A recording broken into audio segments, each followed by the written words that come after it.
What's up, Valentine? How's it going? We're probably going to do some episode 2 of the Thief playthrough today. We've been doing a lot of mod showcases, so I do want to get back to the playthrough for the live stream. And speaking of that, I really need to get back to trying to record the Druid playthrough, which I kind of haven't been happy with how it was turning out. I'm trying to get it a lot more, I guess, like a better production value than the pirate playthrough. And I don't know. Just try to make it a little bit different than how the last one was. I want it to be more clear from the first episode, like the exact role-playing goals. I want to set up the context for the playthrough a lot better. So I'm trying to make it a little bit different than the last Permadeath playthrough we did. But not for this live stream Thief playthrough. This can just be kind of normal and chill. I think we'll give it like 10 minutes or so for everyone to come in, then we'll get started on it. I didn't hate the pirate one, it was fine, but I get what you mean. You got this? Thanks. Yeah, I thought it was fine also. I just feel like maybe it was a little bit I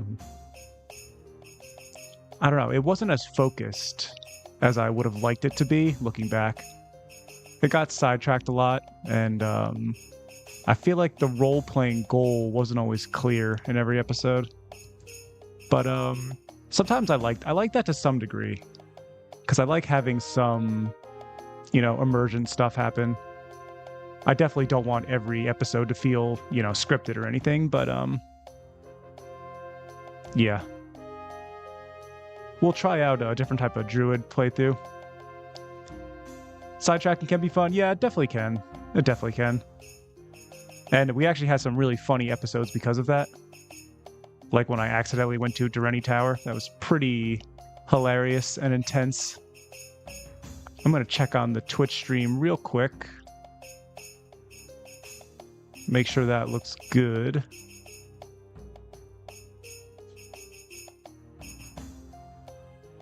Yo, what's up, Glenn? Got high hopes for the Thief playthrough? Thanks, yeah. This one, I made the character a little bit weaker than I intended. At least from episode 1. I'm kind of not used to taking those phobia disadvantages. But yeah, that was crazy. It actually felt pretty difficult on episode 1, which is kind of cool. It'll force me to stick more to the Thief playthrough stuff, which is nice.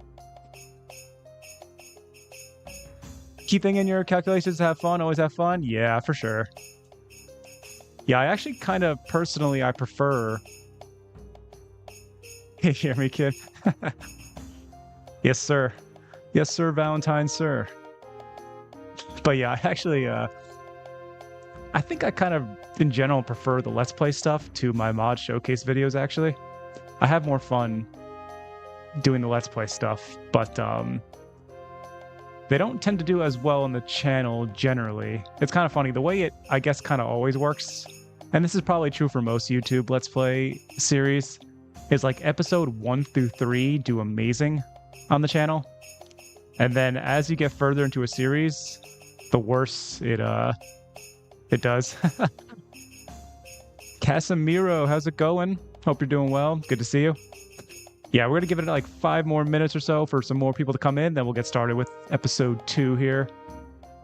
But yeah, I do kind of notice that the mod showcase videos tend to do a little bit better on my channel than the Let's Plays. But episode like 1 and 2 usually do really well. Which is kind of why I really want to make sure my Druid playthrough is like exactly the way I want it for episode 1. I want to have good production value this time, good editing. I want to set up the playthrough context and all the role-playing goals like very clearly so everyone knows what the stakes are, what we're going for here. And there's going to be like a 3 to 5 minute intro thing that's going to set the context for how we got to where we are at the start of the first episode. So it's kind of going to be like a little bit of a story trailer thing that's going to play in the first maybe 5 minutes. I'll make it. But because of that, I've been trying to capture so much different kind of footage and recreating like concepts in game. So I hope it turns out well, but yeah, I don't know. It'll be interesting. It's going to be different. Episode 1's going to be a lot different than the pirate playthrough. But then as we get further into the playthrough, it's going to be more and more like how the pirate one was. And I kind of like keeping to my style of a little bit more laid back and not too structured. I don't want every episode to be too structured. It's so weird that I'm the older guy here. Yeah. Yeah, we found out last stream I'm kind of the young guy here. You can take inspiration from other YouTubers too for the Druid playthrough, like Mickey D. Yeah, yeah, I could take a look, I guess, but I'm kind of happy with the way I'm structuring it here. I'm going for something a little different, but yeah, I know Mickey D's stuff is really, really good too. He's got some good content for sure. I like the idea that I have for my Druid thing. I just got to execute it correctly. And I had like a rough draft, and I didn't love the way it turned out, so I'm going back to the drawing board on that. I do think, though, some of the clips I can keep. I just have to, I don't know, test a few different things, see what I like the best. But I've been streaming a lot, so it's kind of been taking away from my time to record a little bit, which is also why I hadn't released a video in a long time until that mod showcase video, which is fine. I don't think it matters, but because everyone can watch the VODs on my stream, of course.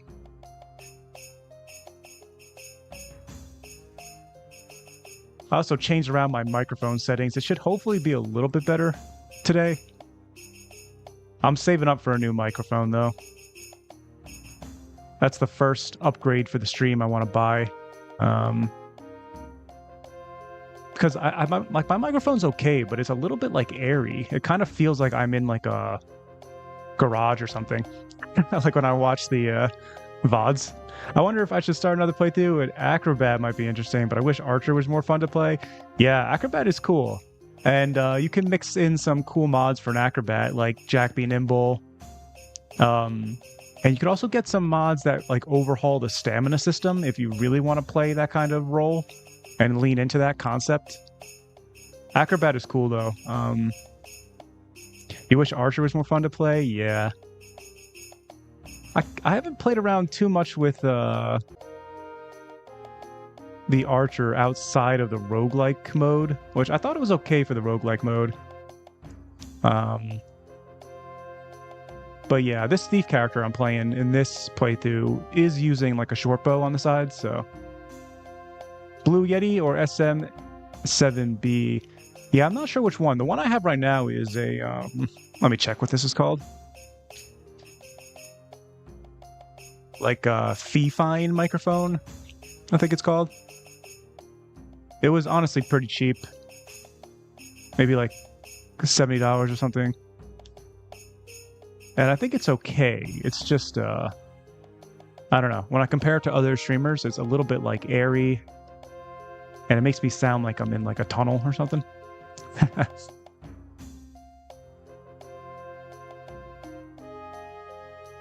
But yeah.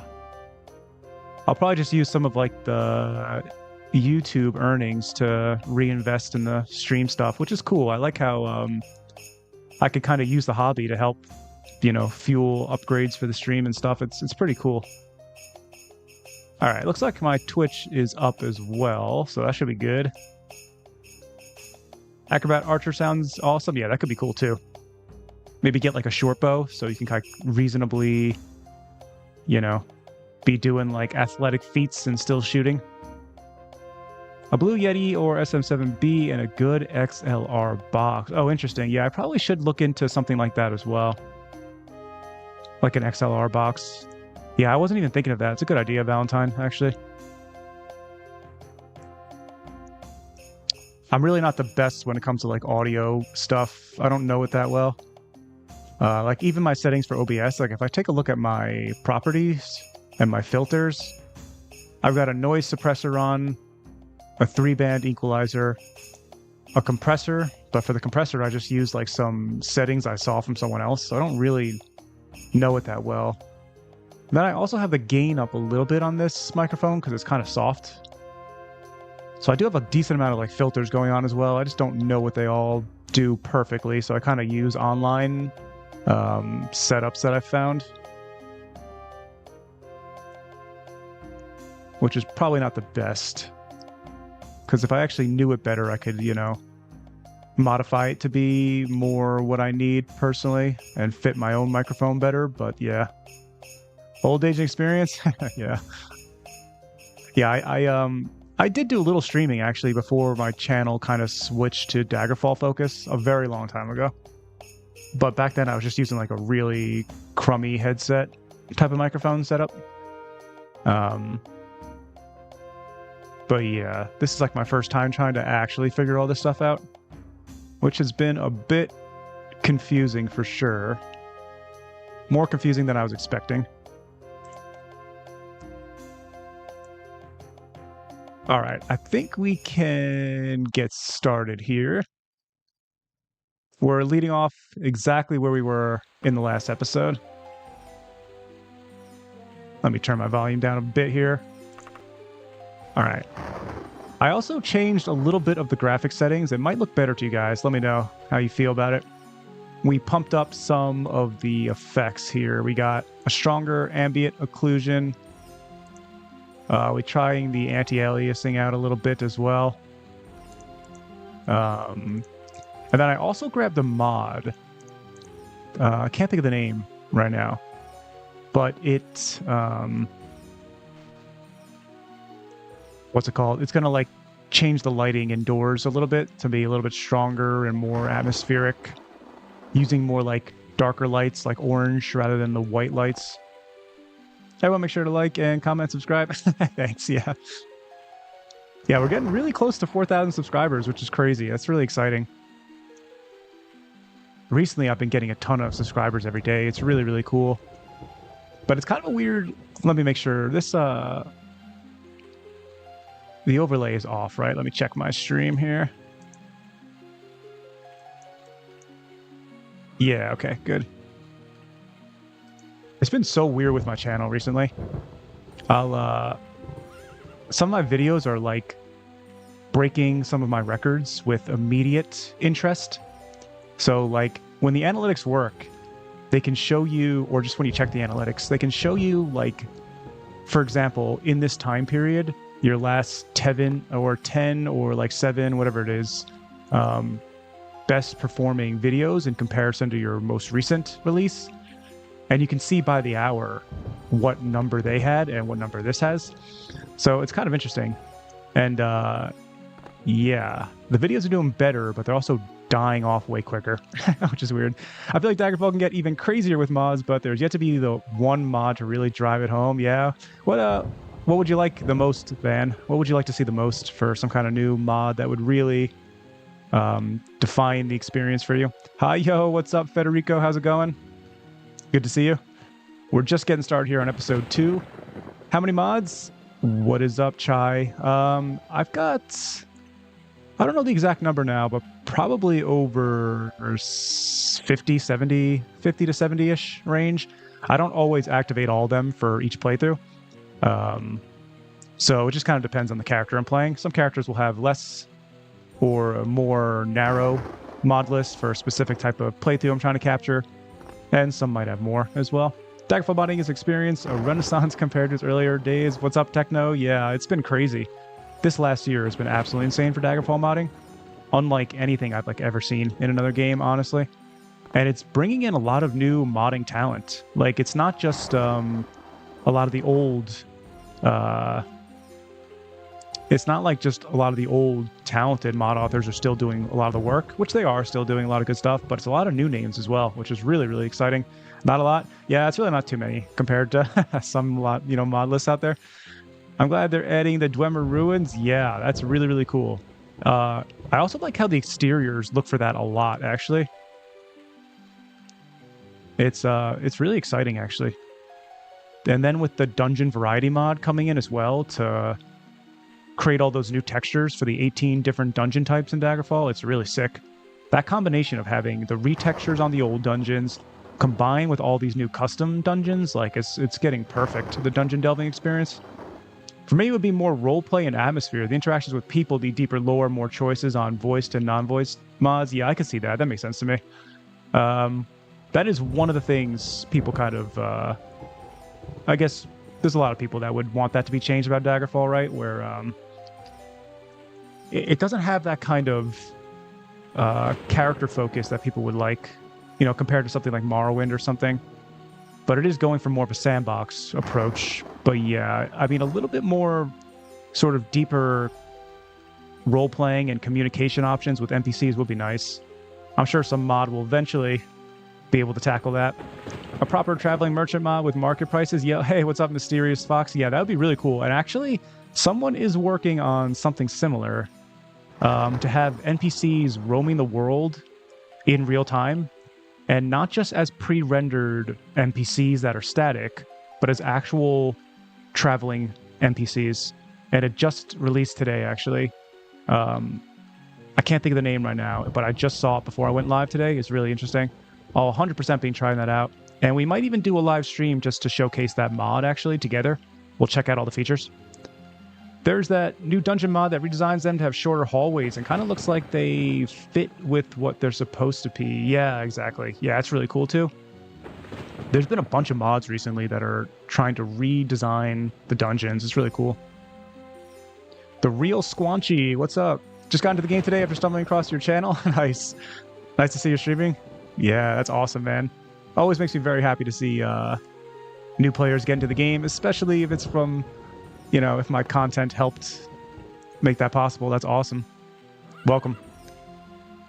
Let's rest real quick here. We kind of want to make sure we got enough stamina. Oh, we immediately cause a...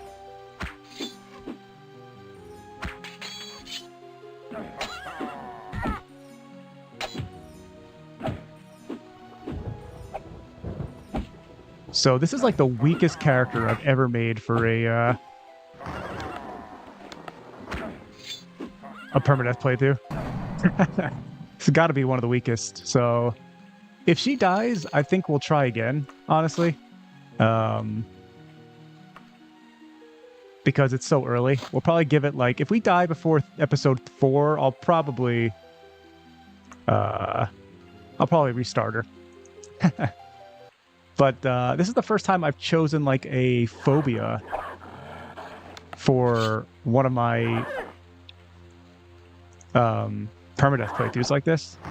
I don't think I've ever had a phobia. And it's just for human, but it's really punishing, more than I thought. Let me catch up on chat real quick here.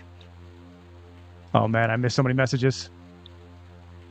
I wish some mods could pair together, like followers could stay on your ship. Some mods like World of Daggerfall also need optimization. Yeah, for sure, Glenn. Yeah, I would really like that for the ship ones because they kind of just float off of it, right? It's really weird looking. Mod is uploaded to add wandering NPCs. Yeah, Van, that's what I was just... I forgot the name of what it was called, but yeah, that's what I was just thinking of. It's really, really sick. We really haven't had something quite like that in Daggerfall before. The closest we had was Warm Ashes, right? But that would spawn in pre-rendered static NPCs. This is actually going to have them traveling in real time across the map, and you can interact with them, all that kind of stuff. It's really cool. Voxel Daggerfall would change the game. Voxel, what's that? Followers and guilds getting their own main quests would be cool. Yeah, that would be really nice. We could use a lot more like capstone quests for guilds, and some mods have been trying to do that. There's a mod I downloaded actually for this playthrough, for the Thief playthrough. I could actually pull it up on the screen real quick. The goal of this playthrough is to successfully steal everything on the steal list. And the last thing, Berenzia's Crown, is actually a capstone quest to the Thieves Guild. And it's a modded quest, of course, because the vanilla Daggerfall didn't have like capstone quests. But Berenzia's Crown is like a full quest for the final Thieves Guild rank. And it's going to have us going into the main Wayrest Castle and stealing from the Queen herself, which is going to be like super guarded, obviously, by the guards. So it'll be really interesting. I'm curious how the mod author did that. But yeah, that's the goal to play through. Like Minecraft and the traveling NPC with llamas, yeah.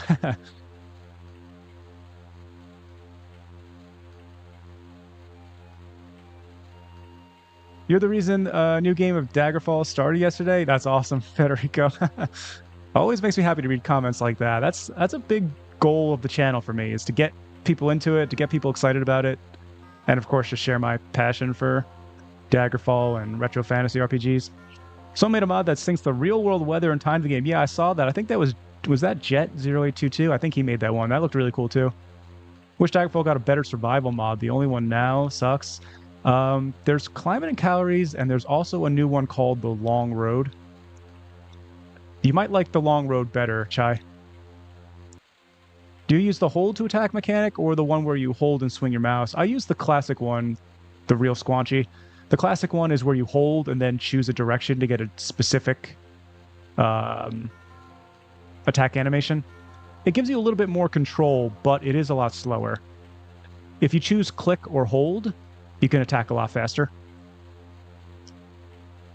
The Long Road looks to be much better than the old one for survival. Yeah, Van, I still like climate and calories, but the Long Road, it's good to have some variety, and the Long Road, I think, is more customizable at the moment. I think what some people don't like about climate and calories is that you can't toggle off certain aspects of the survival overhaul. So if you just don't like the weather effects, but you like the hunger and you like the camping and you like the fishing and all that kind of stuff, you can't actually just specifically toggle off the weather stuff. So I think some people don't like that about climate and calories. There's a new survival mod. Yeah, really cool stuff. Voxels are basically 3D pixels. Gotcha. Not sure if Long Road is climate stuff yet, though. Yeah, I don't know if it does either. But I know they're slowly working on it and adding some stuff. I think Voxel Daggerfall would allow destructible terrain. That's pretty cool, Glenn. So instead of having fists, we would have models for everything, or flats, so we'd have models for everything, but they would still look like the old flats. That's interesting.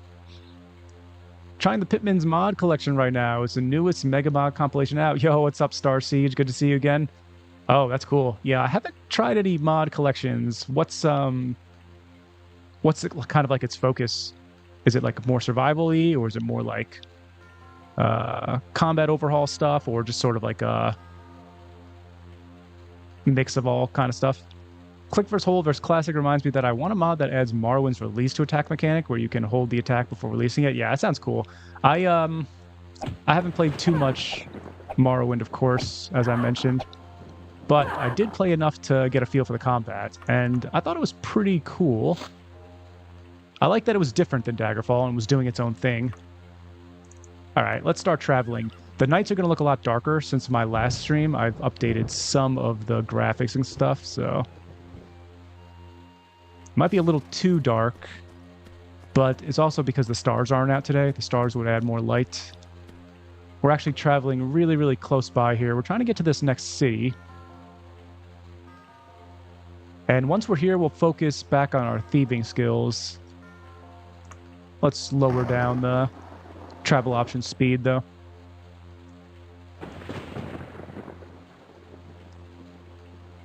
Yeah, the nights look a lot darker now with my new setup here. I got a couple different mods to help with lighting.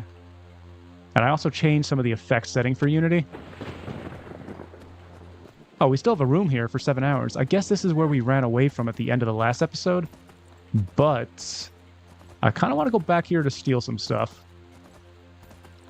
Try to make some progress on our steal list. And I want to check if this city has a jewelry store. Or an alchemy store would be good too.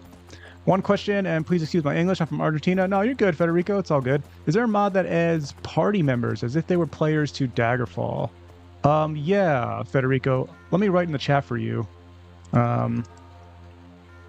You could try a mod called Language Skills Overhaul, if you like.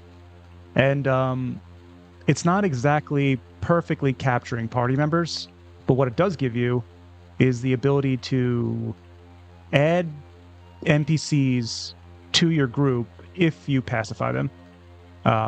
So it's not perfect.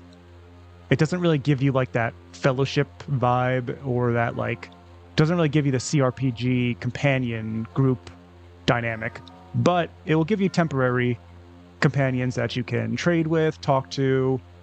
They'll fight alongside you. You can rest near them and they'll protect you if some kind of enemy spawns or something. And it's pretty good. It's just not exactly maybe what you're looking for, but it's very close. There is another mod called Belwyn, and she's a vampire companion, but it's been delisted. It's still in my mod list because I had it for a very long time, but I think the mod author delisted it a long time ago, and yeah, I don't know if there's anywhere you could actually get it anymore. We might... what does it say here? In the eyes of the law, you're a common citizen. Oh, this is kind of cool. So I thought I had some negative legal reputation here, but I guess I don't. I guess I got out of there. I don't know, field of view before they caught me. Yeah, our interior should look a little darker now, as you can see here. Especially if we turn off my lantern. I think it looks good now. A little darker, a little heavier. The corners and walls look darker too. Light sources are kind of interesting. I have to tweak the settings a little bit more, but... Oh, guys. This is one of the things we need for the list. Wait, let me bring the list up real quick. We could actually just steal this right off the shelf. Why does this guy have...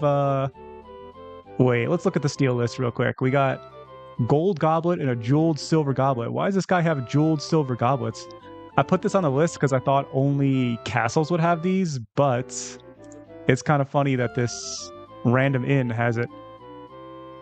All right, can we get away with this? Let's see.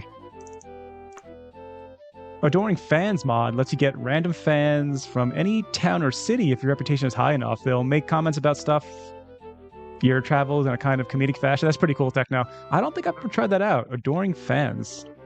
It doesn't even ring a bell to me right now. That's a pretty cool concept, though. That would be really cool for, like, a knightly order playthrough. You know? Like, becoming, like, very high ranked in a knightly order, and you got all your adoring fans in a specific, they follow you. That's really cool. I really wanted to play the Vampire Companion mod. Shame he delisted it. Yeah, I'm not sure why. Of course, I would always respect the mod author. I have it myself, but I would never, post it or anything if they wanted it delisted. But I just kept it in my mod list for so long because I always thought it was really cool, and it's one of the only like proper companion mods in the game right now. Yeah. Oh, they said something hidden beat by Nightwalker. For the following reason, this mod is obsolete and should no longer be used. Please use language skills overhaul. Oh, interesting. I kind of feel like language skills overhaul doesn't really replace it. It's a different mod, but I guess I can understand that, you know, always got to respect the mod author if they delist their own stuff, of course. I'm kind of curious, how does playing a thief really work in this game? I would think because of the lack of tailored quests that it would get rather dull. Hey, what's up? Good to see you. Actually, yeah, it's a little interesting. For this mod, I'm actually setting up a very specific steal list here. I'll bring this up. Can you guys see this in the overlay? Let me check my own stream real quick. Yeah, it looks like you guys can see it. Okay, cool. Yeah, so I have a steal list here, and this is the goal of the playthrough, to steal all these items. And as you can see on the bottom right, Berenzia's Crown. Berenzia's Crown is actually part of a mod quest, and it's a capstone quest for the Thieves Guild. So eventually we'll get invited to the Thieves Guild if we can get their attention by doing our thievery stuff. And as a capstone quest for the highest rank, Berenzia's Crown becomes like a quest that's available. And it'll have us sneaking into the main castle of Wayrest, which will be really fun, because like the main throne room is filled with guards, and then there's a whole dungeon in there. And so once we get everything else, that's kind of our goal for the playthrough here. The final ending of it's going to be Berenzia's Crown. That's kind of going to be like the climax of the playthrough there. And yeah, we're not actually doing anything else really. This is the goal. We're going to be going around trying to build up our thievery skills, find all this stuff. We have a player home that we're going to display our entire stolen list collection in as well. So it should be cool. But yeah, you got to be a little bit, I guess, you got to use your imagination a little bit with thief playthroughs and build your own goals. I also have the kleptomancy mod, so I can pull any of these off the shelf, but I don't want to get caught here. All right, let's go for it. Let's see if we can get away with this. So we see a gem-studded silver goblet. Is that what they're all called? Yeah, gem-studded, gem-studded. We actually want both of these. This is a gem-studded gold goblet, and it's just a regular one. I kind of thought that these would only be in castles. That's why I added it to the list. But let's go for it. Come on. Think we're safe? No reaction from anyone. We got quick fingers, quick hands. All right, cool. That's actually nice. We got one from the list here. And I kind of want to also grab this. I don't want to push my luck, though. This is one of the regions I don't want to get the law on me here. I don't want to be arrested for criminal conspiracy if we get our legal rep too low. All right, I'll go for it. Let's run. Go, go, go. All right, it's nighttime. I got the hood up. I should be able to run away from any of the guards if they come. We'll chill here for a little bit behind the corner. And then I'll catch up on chat. Yeah, the vampire companion mod was very buggy, if I remember correctly. Yeah, it was a little rough. Not terrible though. Just yeah, I don't know. It was, you couldn't rest when she was nearby, so she wasn't actually flagged as an ally when she was with you, which was really rough actually. And that kind of would really hurt when she was in dungeons with you. It wasn't as bad as when she joined you in the open wilderness. But yeah, for dungeons, it wasn't great. Camping in shops into the night is an old Daggerfall tradition. Yeah.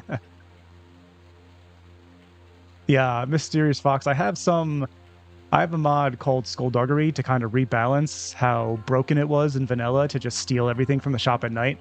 Now we have constant stealth checks always taking place. If we try to break into a home, we can risk... what's it called? Getting caught constantly. And when you steal something from the shelves, it actually checks your pickpocketing skill. And then on top of that, it depends on the weight of the item. So there's a lot of factors going in with this stealth overhaul. Fair enough, that's cool. I suppose the whole game requires some imagination and proactivity, but a rogue seems like it'd take more than, say, a warrior or mage. Yeah, I think so too, for sure. Yeah, I think a rogue or a thief it definitely requires... You gotta go through more of the mod options, and yeah, it's not as obvious too. Like the Thieves Guild is interesting, but there's actually no Thieves Guild quests that actually even take you into dungeons. So with the Mages Guild and the Warrior or Fighters Guild, there's a lot more like dungeon delving. But yeah, let's try to just steal some stuff here. And every time I fail my check, I have to do this crazy minigame, which I'm pretty bad at, honestly, as you guys can see. But this will get easier as my skill increases. And we're not trying to really steal anything because we don't want to push our luck. We're just trying to build up our thief skills at night. And once our pickpocketing and our lockpicking get higher, then we can start being a little bit more bold and a little bit more daring. Stop, stop, stop. Yeah. They're just standing there menacingly. Yeah. What's up, Computer Giraffics? How's it going? Yeah, every time I do this, what's kind of cool though, I actually strategically chose this location. Yo, what's up, Fiffinger? How's it going in the Twitch chat? The Creed of a Thief is just as much about caution as it is ambition. Yeah, it's really fun actually because of Daggerfall's huge cities and towns. It's pretty fun to roleplay as a thief in this game because you can, slowly bring up your, slowly grow your thieving skills every night by waiting until night. You break into one store, steal like one item. You're slowly building up your wealth. It's just a good, different way to sort of like think of character progression from dungeon delving, right? Instead of killing things and looting things, instead you're building up thief skills and you're stealing like one or two things every night, slowly accruing your wealth and things to sell and that kind of stuff. So it's like a different way of thinking about character progression. And it all takes place in like the cities and towns. And you got to worry about, of course, getting legal or criminal reputation in a region, of course. All right, this is a good chance for me to read some chat here. Serena and Daggerfall when? Yeah, Belwyn is as close as we're going to get, I think. But it's a good mod. I don't really feel like Language Skills Overhaul has replaced it. It's just different, in my opinion. I remember toying with the Rogue and Privateer's Hold. It was actually really fun. Skulking around and picking enemies off felt really fun. I like that momentum and speed factors into stealth. Yeah, it's really cool. And with the Skullduggery mod, there's a couple other things that factor into stealth, like your armor, the weight of your armor, if you're also crouching. Lighting also is part of the calculation there, and a couple of your attributes as well. So it's pretty cool. And I think, yeah, stealth is kind of, it's a little bit difficult in Daggerfall, and it's not always the most reliable thing, but it's very satisfying. Okay, that guy's looking right at us. Immediately leave. He must have been listening to me lockpicking his front door. One of the funny things about this game, though, of course, is that when you're breaking into houses, the pre-rendered NPCs don't disappear at night. The shopkeepers do, but not the townspeople. So you gotta kind of pretend they're not actually there. But we're gonna break into one store here. One of the other rules for my playthrough is that there's no knocking down stores or the front door of stores. So if I fail to lockpick it, then I have to go somewhere else. No breaking in like that. We can try to climb the wall here. Stealing from cities is a little bit more dangerous because you have to worry about the walls at night. As you can see, they bar the gates every night. So when you steal from like a more rural town and there's no walls, it's easier to run away, right? In cities, you got to worry a little bit more. I'm all right, you? Yeah, I'm doing well. Fiffinger, not too bad. Velwyn spelling at least needs an update so she doesn't stop you from resting. Yeah, I think it's Belwyn with a B. Otherwise, I think your spelling is right there. But yeah, not preventing you from resting is the worst part about the mod right now. That she's like flagged as an enemy, unfortunately. And then even if you're able to rest 1 hour, she then teleports to you, stopping your rest. So even if you get distance, it doesn't even fix the issue, which is a shame. Other than that, though, I think it works pretty well. I'm pretty happy with it otherwise. All right, a good shop to look at could be a pawn shop, which we got right here. Pawn shops are pretty good, but you hate that minigame? Yeah, I'm getting a little better at it. And by the way, the minigame only pops up if I fail the lockpicking check. So it's kind of like a failsafe for me. But the normal lockpicking check, if I succeed, I just bypass the entire minigame. If I fail, then I have to do the minigame. Sometimes you'll get messages like you hear footsteps of someone awake in the house. Yeah, I gotta leave already. Yeah, I immediately failed my stealth check. So that's how punishing the Skullduggery overhaul is. And, yeah, we might have to use some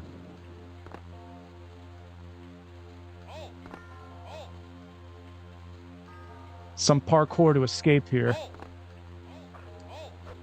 If we get far enough away, our stealth check might kick in again and we can escape them. Let's see if we can make this jump. Go, go, go. Nice. Oh, I jumped way too far there. Yeah, so our stealth check could kick in here. We might be able to get away from the guards. Yeah, this is the only risky thing about choosing a city. You have a lot of options, of course, for practicing your lockpicking and breaking into stores, but we're locked in until morning, of course.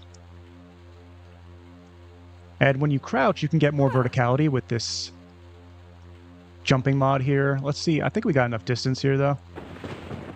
Let me go into stealth and crouch here.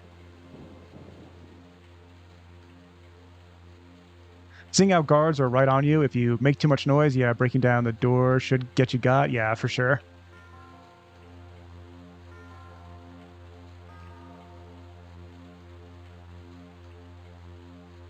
it's pretty cool now that both the lighting, being in stealth mode, crouching on your character, the weight of your armor, all these things affect your stealth checks, which is cool.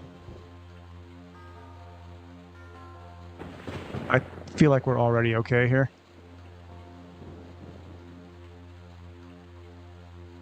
So I feel like pawn shops are really good for our steal list because we specifically want to grab some relic items, and pawn shops sometimes have relic items. Not always, though. I also kind of wish someone would make a mod where these training dummies can be attacked or interacted with.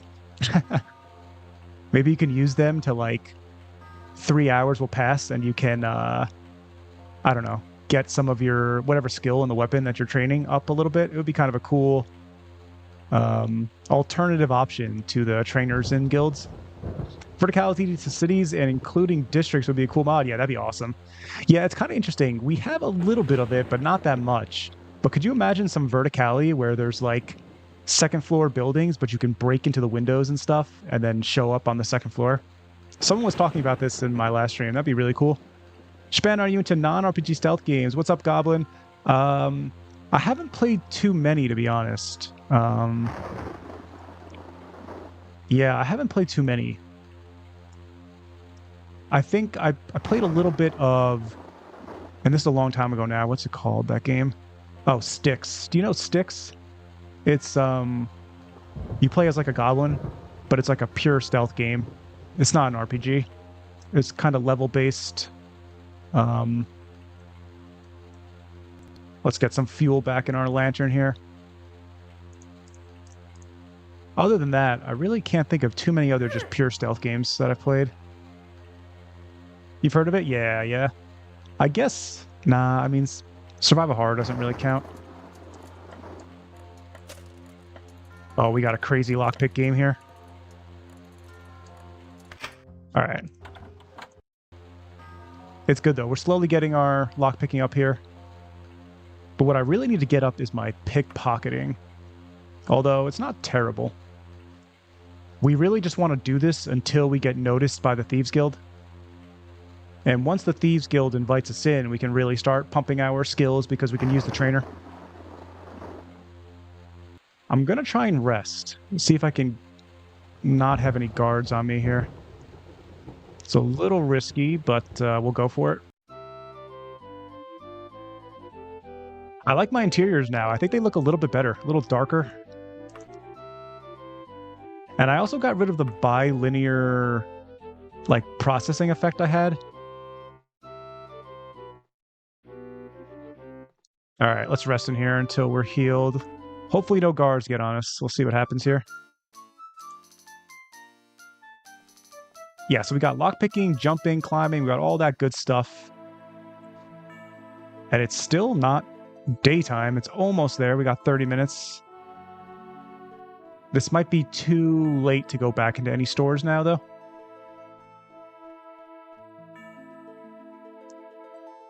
I was looking at adding some immersive sim elements from games like Deus Ex, Dishonored, and Prey. So I was thinking about making verticality. That'd be sick. I have a good friend who do some Daggerfall modding, so I'll just try to bully her into making any idea happen. That's sick.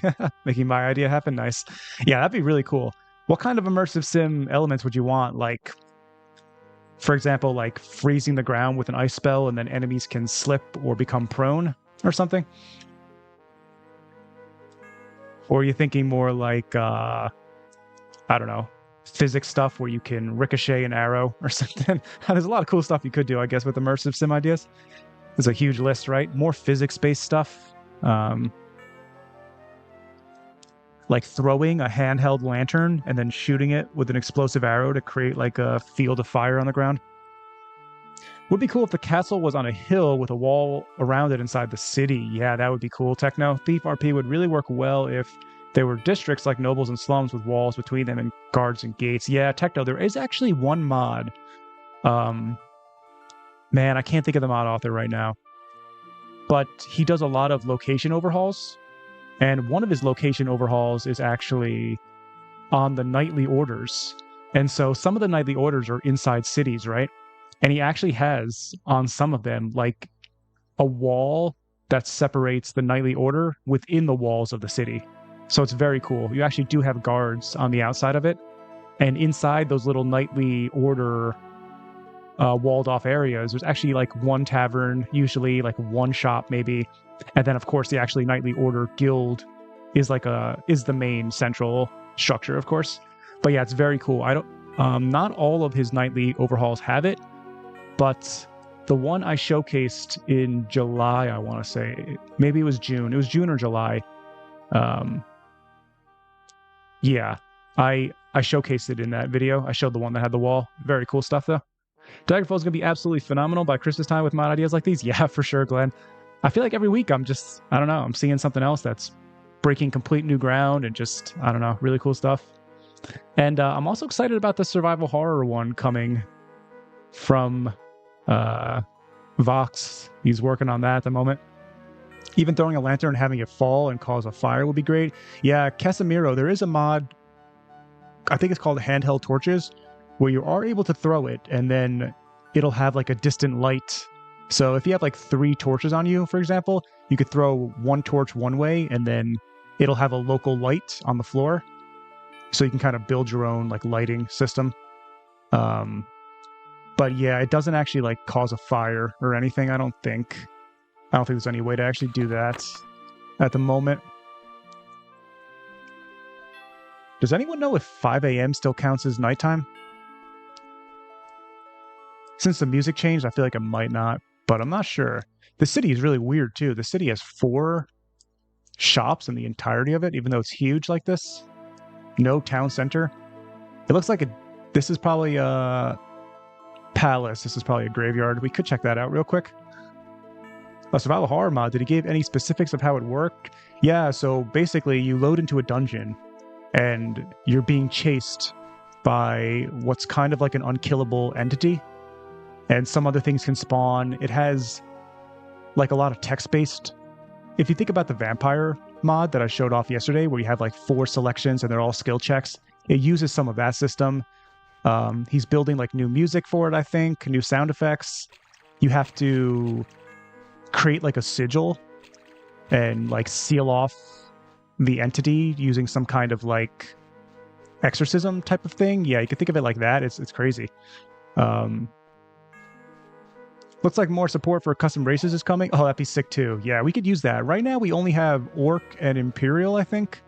And maybe some variants of Khajiit, I think also.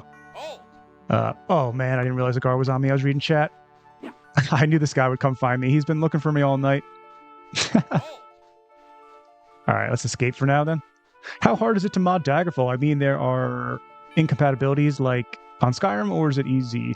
It's really easy, NGC.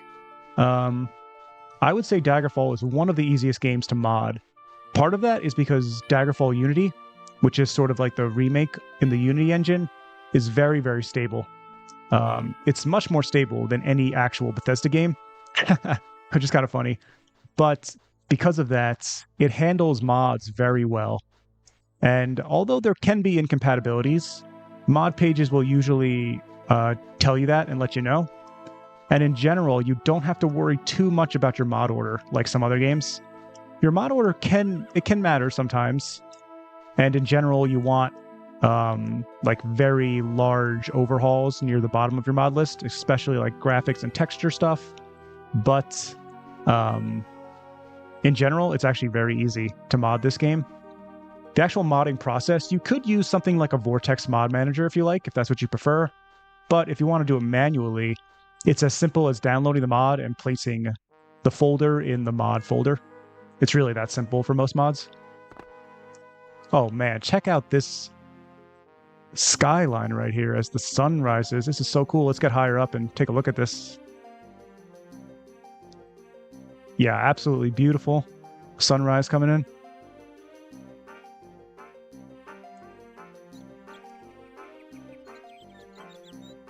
Oh, I see some of the civilians are finally coming out, so I think I can't break into the shops now. I'm getting some kind of lighting thing as well here. I think RPGs should in general have more monsters. You have to do esoteric stuff to get right over rather than the usual stabbing. Yeah, that'd be cool. The, am I still hearing the guard? Yeah, I am. He got up on the roof. Sheesh. This guy's dedicated.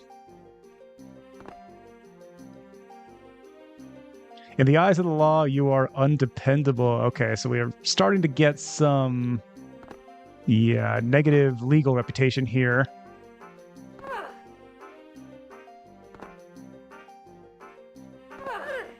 Which isn't too big of a deal, honestly, for us right now. One of the reasons I chose this location, actually, is we can't check it now. I'll show you later. I think I have to run, though. The gates should be open now, so I should be fine. But yeah, I'll take a ton of damage from these guards right now. I really don't want to fight them. It's a little risky for me to fight them. Once I get to like level 5 or 6, I'll have a pretty good max health pool. And I won't have to worry as much. But for now, yeah, I gotta be a little bit careful.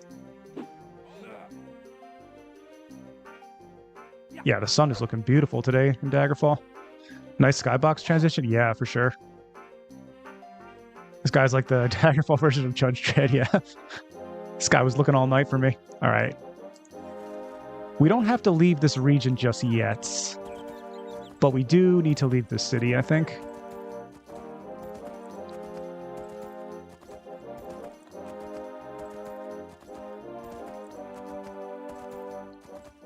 But yeah, NGC, you know, Daggerfall is actually free. It's completely free online, and so is the Unity version, of course. So you could just give it a go when you have some time to set up some mods.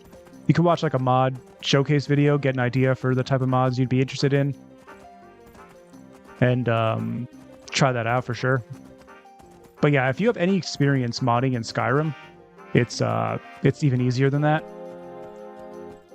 Thanks for showcasing this game. I'll probably give it another try. I never managed to leave the first dungeon. Yeah, I can understand that. But the amount of things... Yeah, the first dungeon...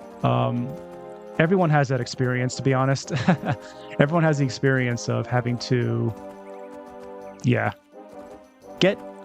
I don't know. The first dungeon is notoriously difficult when you're making your first character in Daggerfall. It's actually really not that hard. It's just that when you're new to Daggerfall, you don't really know how to build a character yet. You don't really know like the expectation of the game and how to fight, and you're also in Daggerfall pretty weak at level 1 regardless of what you do. I mean, depending on your custom class, of course. If you know how to build the character, you could build a really strong thing. But in the beginning, your first playthrough, Privateer's Hold is very difficult for most people. Yo, what's up, Cold Zero? Good to see you. Welcome to the stream. Yeah, we just got caught in this city here, so we're gonna run to a different one. And I actually chose this location, I was trying to say, because look at how many other regions are bordering in a pretty close area here.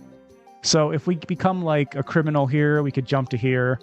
If we become a criminal here, we could jump here, and we can kind of move around. It's a pretty good central region here, where we got some options to flee to if we need to. It's only difficult for the first time? Yeah, exactly, Mysterious Fox. It's it gets much easier once you understand how to build a little bit, and it's also a pretty small dungeon comparably to like most Daggerfall dungeons. So once you know the route, you can run through it really quickly. This town is called War Tower. Should we check this out real quick? Let's head over to here. I kind of want to see if any NPCs spawn here, and we can maybe try to pickpocket them. Sometimes around this guard tower, War Mashes will trigger a guard. And that guard can actually give you a quest. It's kind of interesting. We'll hang around for a little bit. Actually, we could even rest here. If we wanted to. Oh, we immediately spawned an enemy here. Oh, it's the Will-O-Wisp, my least favorite. I'm not fighting that guy. Man, I hate these Will-O-Wisps. I can't read their attack animations. They fly around. They're so evasive. Privateer's Hold is like the crucible for your character's build. Yeah, that's true too. Honestly, I prefer that to Morrowind, where you can play hours before realizing your build isn't going to work. Yeah, that's a good point. I think in Morrowind you always start in that one small town, right? So yeah, I could see that. At least in Privateer's Hold, you know immediately if it's not going to work out. I'm also getting some weird light flickering.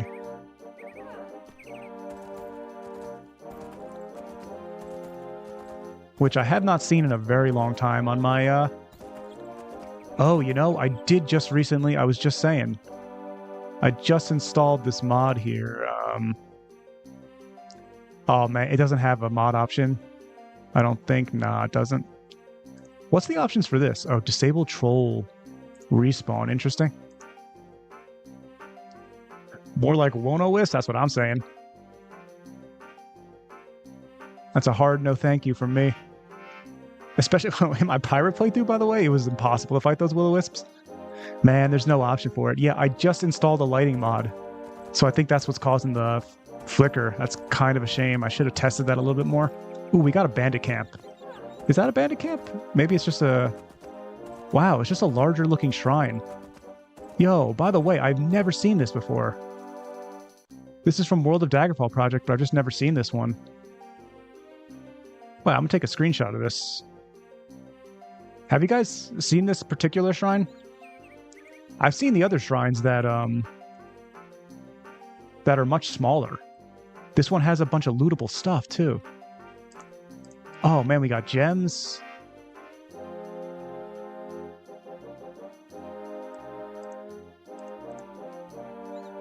That's crazy. This is really nice, actually. Is there a message on this one? Nah. Some of the statues have messages. I think Cliffworms added the messages to the ones that are inside of temples. If you have the Finding My Religion mod and you go to the temples, definitely click on the statues in the center. I think I'm going to take this gem. We'll steal that. We'll steal that. The flowers don't trigger Kleptomania mod, so that's okay. That is really interesting. Yeah, you've seen this one? That's cool. It might be lightning flashing. Yeah, maybe. It shouldn't be any more, though. Hello, I just recently discovered your content and now I've reinstalled Daggerfall. Thanks. Oh, that's awesome. Deadbeat artist. Welcome to the stream. Yeah, I really appreciate that. It always makes me really happy to hear from anyone that got into the game from my content. That's it's very humbling. Makes me very happy. Thank you. Yeah, if you have any questions, Deadbeat artist, feel free to you know, leave a message on any of my videos. I always respond to everything, so if yeah, if you're curious about anything or you get confused about something, you can always ask me. The lighting mod is an option to change the storm weather to rain. Oh, gotcha. Was that an emerald and a diamond? Is that what I got? Oh, I got a jade and an amber. That would have been cool. I want to bring up the list again real quick because... Okay, cool. So now we're done with amber and we're also done with jade. Nice. So we got amber, we got jade, we got a gold goblet, we got a jeweled silver goblet. We got 4 of the 2, 4, 6, 7 of the 14. Not too bad. And yeah, I wasn't expecting these two to be in a tavern. That's kind of funny. We're going to have to go into like an alchemist shop or a jewelry store or maybe a pawn shop to find some of this other stuff, at least to steal it. Yeah, so that's kind of cool. Really, though, the list is really just to get us noticed by the... Let me try to set the weather. If I set the weather to daytime, like force the console command, maybe it won't get confused about the lighting anymore. But yeah, I could real quickly disable it if it doesn't go away soon. Wait, let me catch up on chat again. My bad, guys. The lighting mod has an option to change the storm weather to rain. Yeah, I gotcha. I ran into one of these when traveling, couldn't steal anything from it, but don't have Kleptomania, new mod to install. Yeah, Techno, Kleptomania is amazing. And what's really cool, Techno, about Kleptomania is that basically everything that is represented in the Decorator mod as like an extra... And I don't know, I guess this kind of comes from like the Daggerfall expanded textures mod. I think that's the root of all this type of stuff. If it has a physical design from Decorator, then it's something that can be picked up. So basically any cup, any candle, just tons of random stuff, the flowers you see, although those ones at the shrine weren't triggering, but most things will trigger for Kleptomania for it. That flashing, I honestly like it. I thought it was part of some mod when taking a screenshot. Yeah, no, it's just some weird unintended effect I'm having right now. No worries, haven't played it in years. I'll keep that in mind. Thanks. Yeah, cool. Yeah. Hope you enjoy it. Hope you enjoy this return to the game. If the last time you played was before Unity, then it's going to be a lot different for you, which will be exciting. I got much better stuff in mind. Oh, yeah.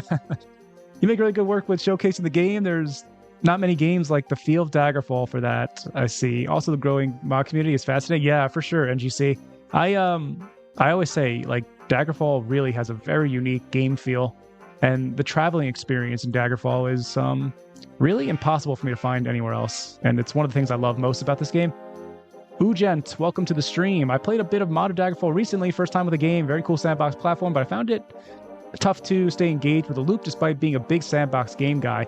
Yeah, Ugent, it definitely requires a decent amount of mod support, and you kind of have to use your imagination for some stuff. I know there's not a lot of like narrative-focused side quests, so you know, for some people, the type of sandbox that Daggerfall is can sometimes feel a little empty.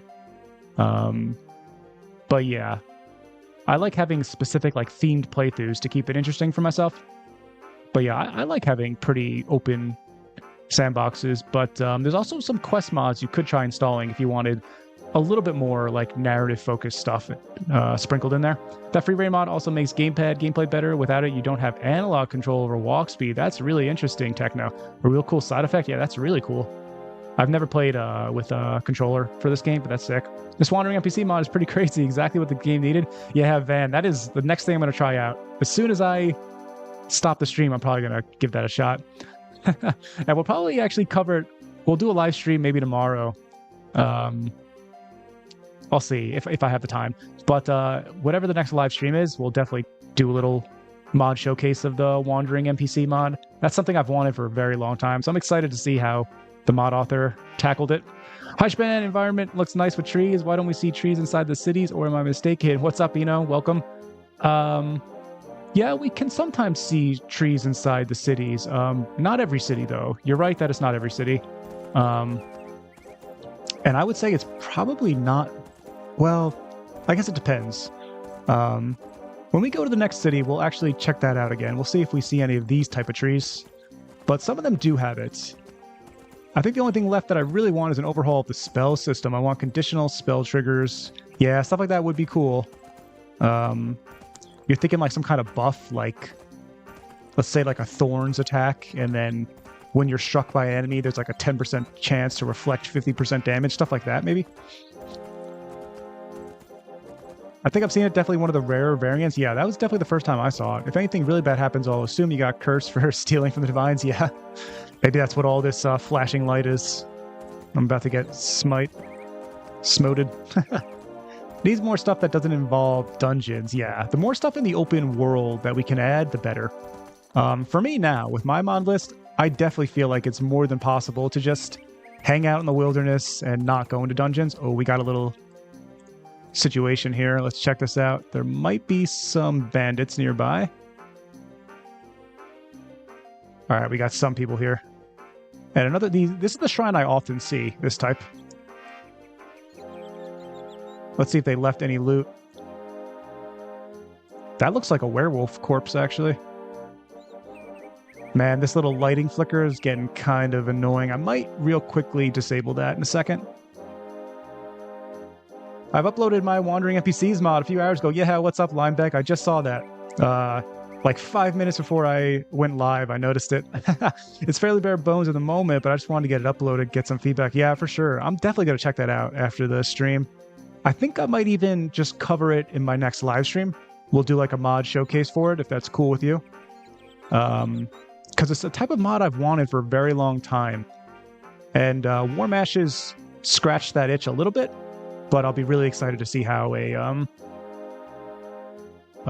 proper like traveling NPC mod would handle it, where they're actually moving in real time. You know, I can see them on the map, I can run into them. So yeah, that'd be exciting. I think also on mods that allow you to change the world. So if you want a conquest mod, oh man, that'd be so sick, man. I've never even thought of that.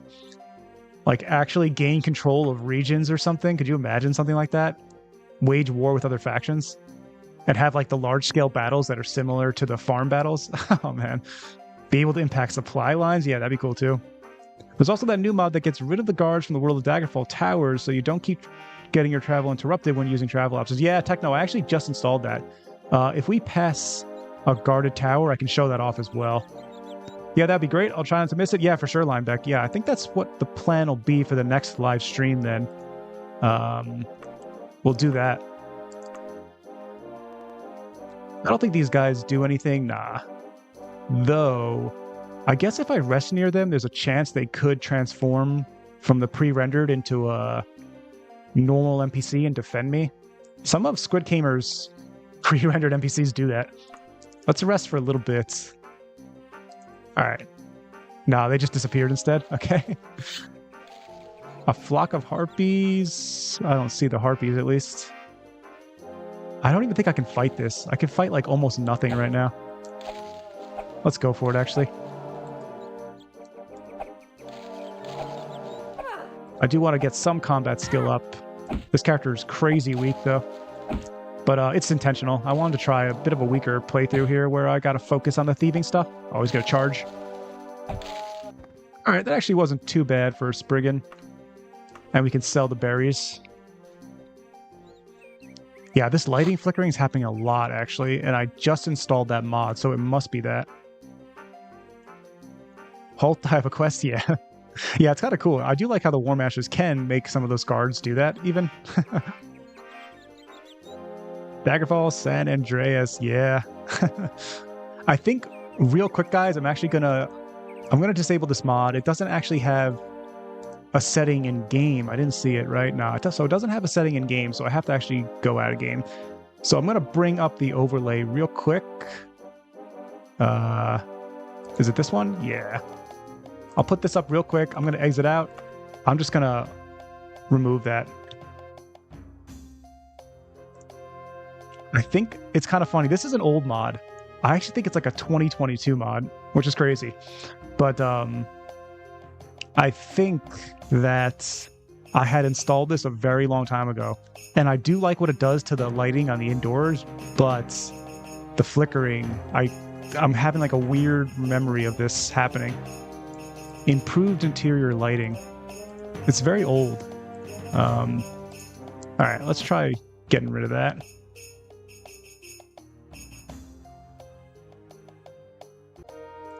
And just 1 second here, then I'll bring the game back up real quick. Always takes my game a little bit to load up. All right, so let's see if this helped us at all. I'll just give it a second and then I'll take the overlay off. You guys might be hearing double music for a second. Sorry about that. Yo, how do you guys feel about my new intro page as well? The little graphic. I'm trying to get my production stuff a little better. All right, we're back. Let's look around, see if we can trigger. I don't see any of the lighting issue anymore. I also just started playing Daggerfall again after a couple of years. Ended up with over 200. Wow, that's insane. I went for a Gravesinger build so I could justify using both the Necromancy and Borrowed Skin mods. That is awesome, Alec. And welcome to the stream. That is really sick, though. For Gravesinger, is there any kind of like Bard stuff going on as well there? Are you doing the Bards and Balladeers faction quests and stuff? It's cool, yeah. I think it looks pretty good. I like it, actually. It's simple, though. I'm really not the best at, like, that kind of stuff. I use Krita. I don't know if you guys are familiar with that program. But that's usually what I use for, like, my overlay stuff, my thumbnails for videos. It's a pretty easy tool to use to make your own images and stuff. I've been enjoying 5 times speed for travel options these days. Oh yeah, you were just mentioning. Yeah, I got rid of the guard towers as well. This lets us use travel options, which is cool. That was a great mod. I can't think of the mod author, sorry, off the top of my head, but that was such a nice mod because they clearly just saw that the community was having an issue. And, you know, a lot of people were asking for that to be turned off. And they just made a solution like that. Very simple. That's all the mod does. I always appreciate when mod authors can do something like that.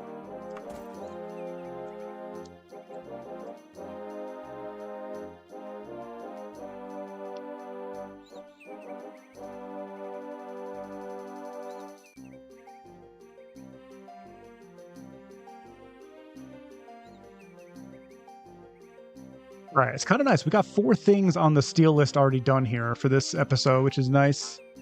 It's also kind of cool to stream one of the permadeath playthroughs for you guys because, you know, usually when I'm doing my videos, you guys can't really react, of course, obviously.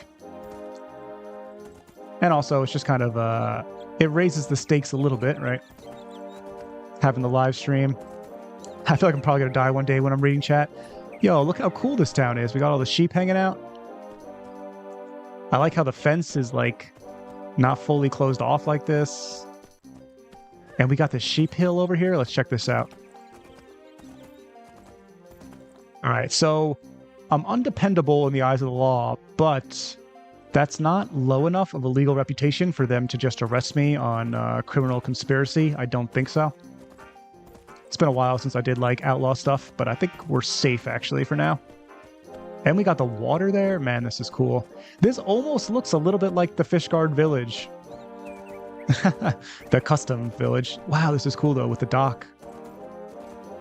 Yeah, something I don't always have the time to appreciate all the small villages, but Beautiful Villages of Daggerfall really does an amazing job. And some of these designs I actually like better than the cities. You know, none of the cities have, like, open water like this. That would be a cool addition. This is really nice, actually. Little idyllic town here. These towns rarely, or maybe they don't ever have banks, so I don't know if you could ever buy a player home in one of these. I guess you probably could. It would have to be a little bit bigger of a village, probably. But this is a really interesting layout. But yeah, these type of villages usually just have general stores. Let's check out this tavern real quick.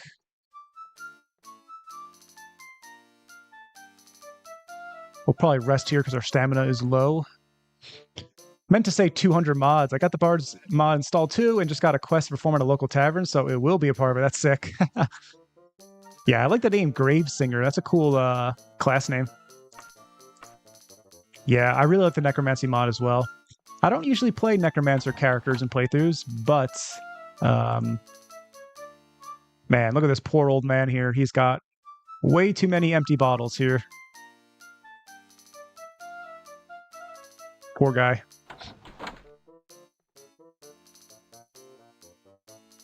Daggerfall is right at the point where you can pretty much make a mod list that includes all the mods on the Nexus right now, but I think that's going to change with how many are coming out now. Yeah, for sure. I think even over the past year,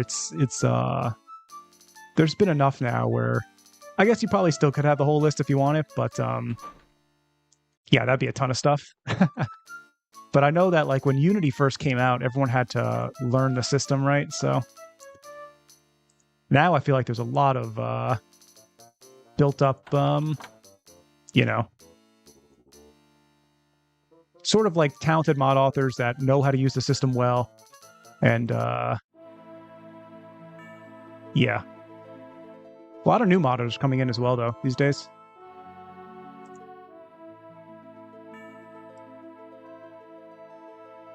All right, we'll just get rid of that.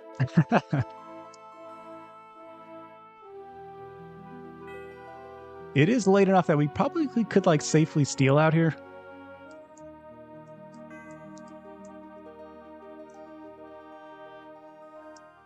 I don't know. Do we want to risk it? Yeah, we'll risk it. Let's start with some theft stuff here. Oh, we broke in right away. I'm going for it.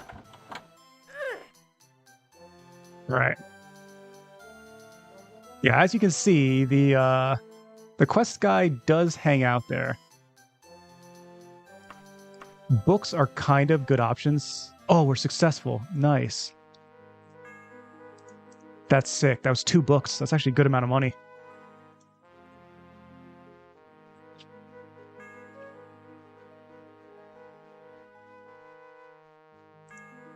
Oh, it's not late enough that I have to steal. This is interesting. Wait, let me go out of here again. What time is it here? General goods stores are still open at this hour. That's why. I gotcha. So I actually just stole it off of his shelves while he was still there. So we can rest a little bit longer. Let's rest like 3 more hours maybe. Then we can actually break in and try and steal more stuff. But that was good actually for us. We just stole it right off the shelves even during normal business hours. I do hope it doesn't become like Skyrim's mod scene where you need to download a dozen mods you don't care about so the one you can works. Yeah. Yeah, Skyrim has a lot of mods like that, right? Where there's just so much like requirements and everything's building off of other mod content. That's one of the nice things about Daggerfall Unity right now. There's a few mods like that, but not too many, honestly. Yeah, there's not like a list of 7 mods that are requirements. That's pretty rare. AI is helping a lot with removing the obscurity of modding Daggerfall. I think it's contributing to the expansion. That new survival mod was made with his assistance. Yeah, there's a couple other mods recently I've noticed that have been made with AI assistance. Some of Jet's mods, I think, he used a little bit of it. I've been seeing it more and more often, actually, so I guess it's pretty useful for, like, the coding stuff, right? I don't know exactly how they use it.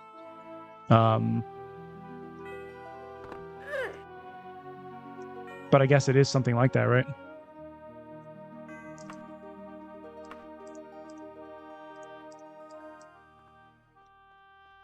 Yeah, it would be so cool if we could break into windows like this. Someone mentioned that in my last stream. Now I'm thinking about it all the time.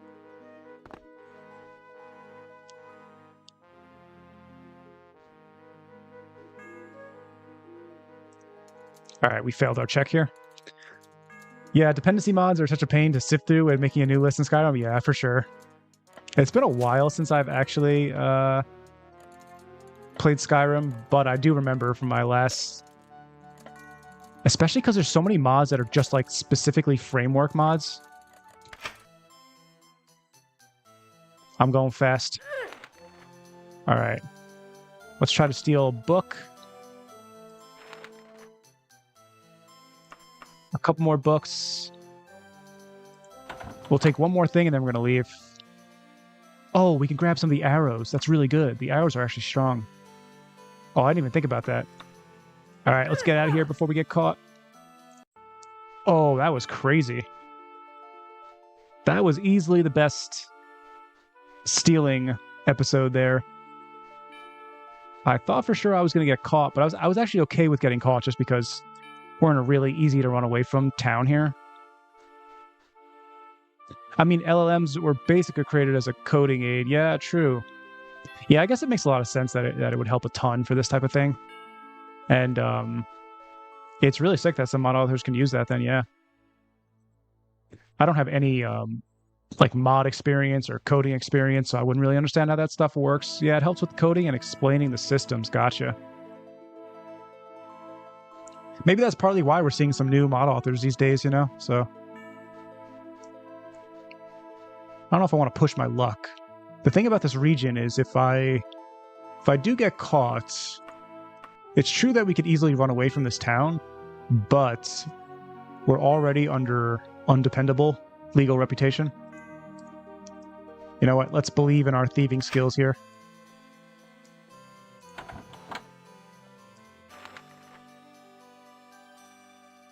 Oh, the landmark journal. This is from Penwick Papers. I'm definitely grabbing these arrows. The landmark journal lets me teleport, similar to the recall spell. Should I grab that? Let's grab that. That's crazy. I didn't even know those were in shops. Oh, a coronet. That's not on my list right now. That's not on my list. We could steal a boat.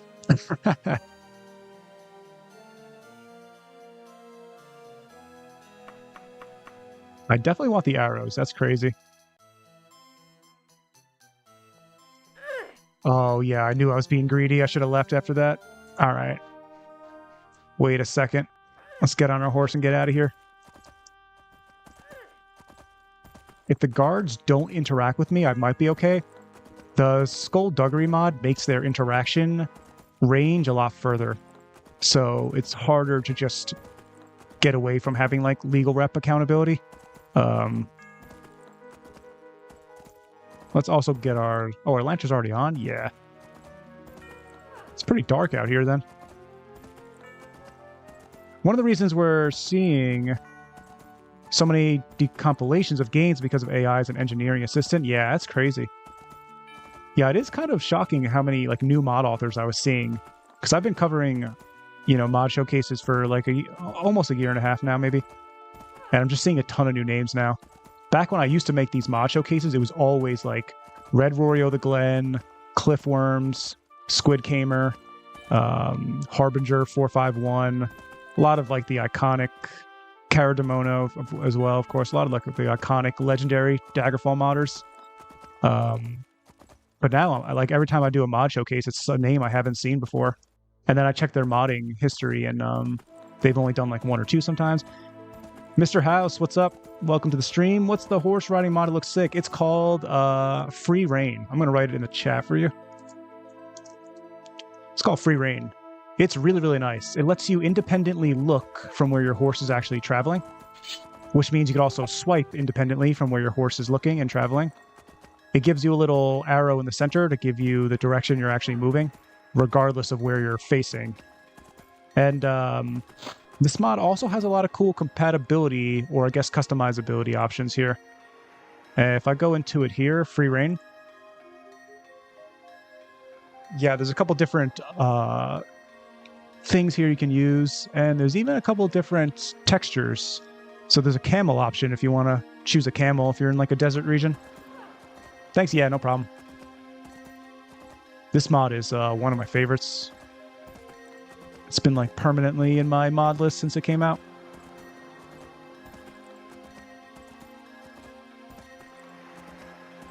I kind of think, yeah, I don't think we got any legal rep change from that break-in. And now we have an absolutely insane amount of stuff to sell here and a really good arrow. Let's put some of this in our wagon, though.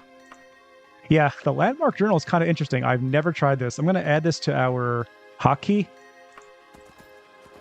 Oh, actually, I should put that on a different slot, actually, so I can get the lantern back there. Also, the horse has a ramp up and ramp down speed rather than being on and off. Yeah, exactly. It's like a bit of an acceleration to it now. It's got some weightiness, too. It also just feels slightly different. Well, you weren't caught? Yeah, luckily. That was as close as it gets, I guess. Who just hit me? Wait a sec. I think we just got hit by like an arrow or something.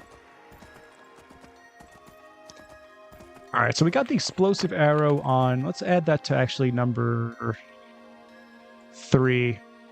This explosive arrow is extremely strong. And then we'll go... Actually, I wonder if does the info tell me? No, it doesn't. I don't know if any of you guys are familiar with arrow variety mod. Maybe off the top of your heads, maybe one of you guys remember the difference between broadhead and bodkin. I can't remember now. I think one of them increases your chance to hit.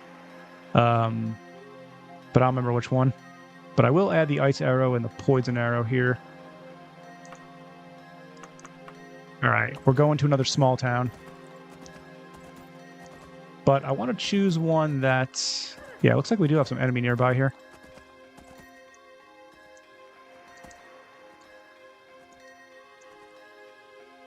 I want to choose a small town that's on the way to another city.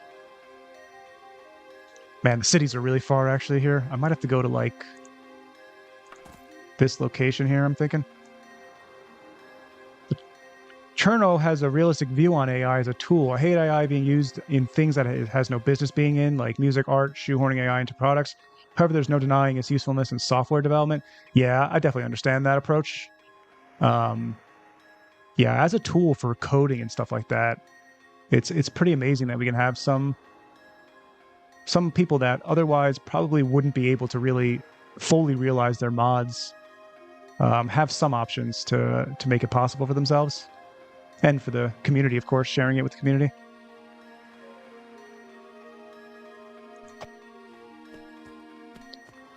Arrow variety sounds fun. Good motive for making an archer build. Yeah, for sure. It's really cool. And it's pretty powerful, I gotta say. I was not expecting the explosive arrows to be that crazy, but they're pretty crazy. I don't know about the mod's mechanics, but Bodkin would historically penetrate armor. Gotcha. Yeah, so that one probably makes it easier to hit, I would imagine. It looks like we might be coming up on a bandit camp here. Let's check this out real quick. Yeah, I can see the smoke. They got a campfire. All right, let's see if we can stealth in.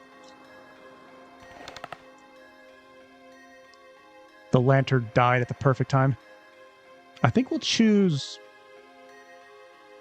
Oh, I see. Oh, this is cool. So the landmark journal can only be used in town exteriors and dungeon labyrinths. Interesting. So this is very similar to the recall spell, but it has some restrictions, I guess. That's interesting. I've never actually tried this. Let's bring out the poison arrow.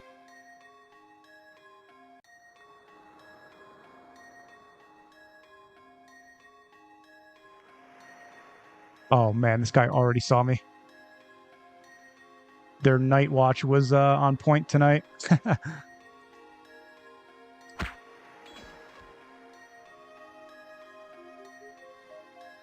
Oh man, this guy's like half under the ground. I gotta be careful here.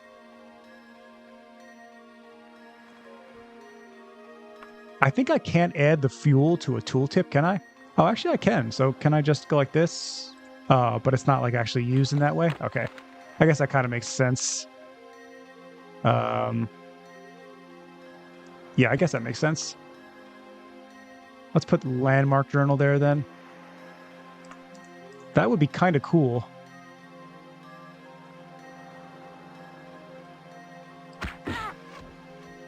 Man, every time I take damage, it's so much damage. I need like another 2 levels or so.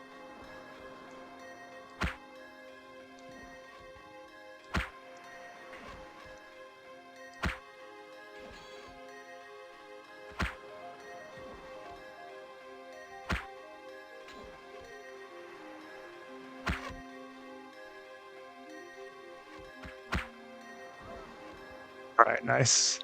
Man, these arrow effects look really, really cool, I gotta say. I really like how the mod author handled these. All right, this is actually pretty good stuff here. We get most of our arrows back. I think we're already using a steel short bow. Yeah, we'll take it anyway, though. We'll sell it.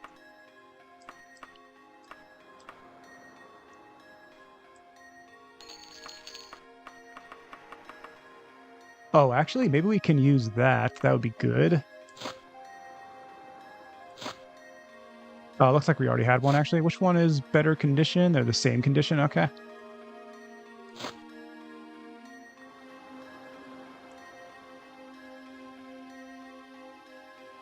Yeah, not too bad then here, actually.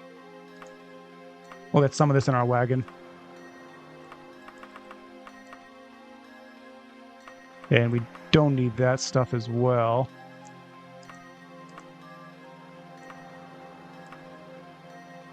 Oh, actually, I do want to keep the steel short sword because that's my only melee weapon, right? Yeah.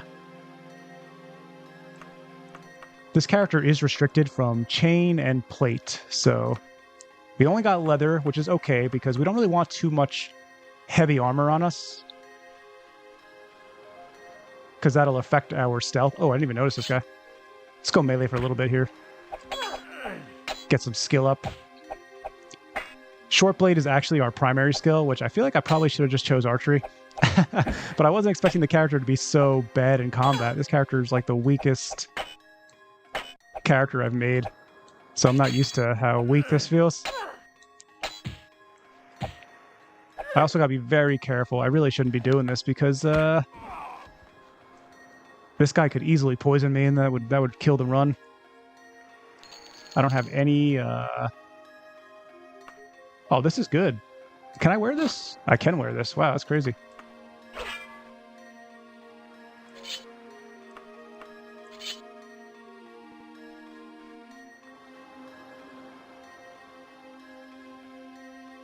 All right, let me catch up on chat real quick.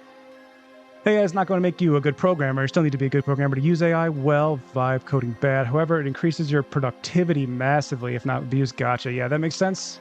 Yeah. Yeah, I kind of figured it was something more like that. What's up, dudes? To install Unity, do I just download the Unity 1.0 release? What's up, 4B? Yes. Whatever the newest release is. So I don't know if you're on Daggerfallworkshop.net. That's the official page for it. And you could pick up Daggerfall on any storefront as well. If you want to play on GOG, you can grab the GOG. They're all free. So Daggerfall is free everywhere. Yeah, nice. Yeah, that's good. Yeah, so you just pick up that one, and then I would recommend starting with a few mods. Daggerfall is a really amazing game, but it's really, really elevated by a few good mods. It can really help make the experience a lot better. So I would definitely recommend like checking out some mod showcase videos, making like a small list to start out with. I would say 4B, if you're gonna play for the first time, you should grab at least... I'm gonna write down a couple mods for you.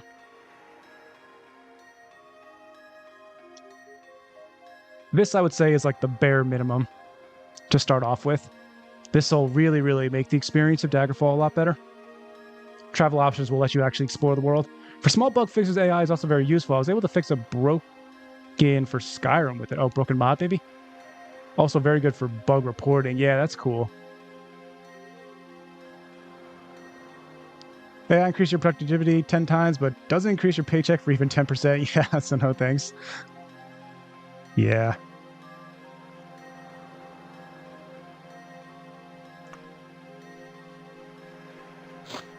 All right, there are some loot piles out here, which is good.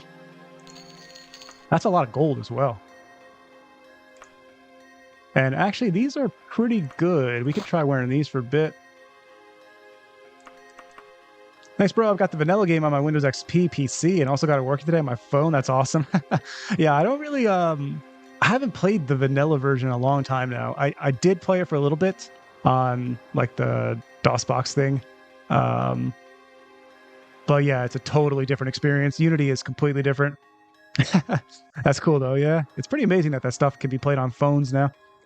I know there's a mod that gives leather and chain tiers like plate. Forgot the name. It looks like you're using that? Yeah. I'm trying to think of the name as well. It might be roleplay and realism items. So there's the base roleplay and realisms mod, and then there's roleplay and realism items, which is a separate mod. It might be that. Oh, man, we got to get to a city here. This is so bad. We actually did get poisoned. Man, I got hit by one melee strike on that guy. The run could die here, guys. That would be so sad. We're going to have to just go for it, though, right? There's kind of nothing else we can do. Where can we even go to get saved here? We could go to Aldwood, I guess. Oh, man, my nightmare. Oh, my strength is dropping so fast that I can't carry that much anymore. All right, this is a moment of truth for this playthrough. I feel like if we could get to like level 5, we'll be good. But we might actually die here. This is so funny. Oh, our strength is already at 2. I think we're going to die. This might be it. You're close to the point of death.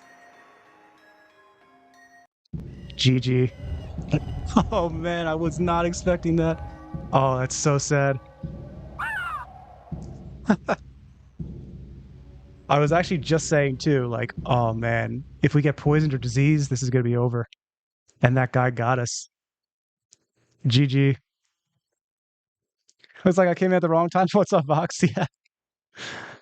Yeah, that's the first time I've had poison kill a run, I think. Maybe ever.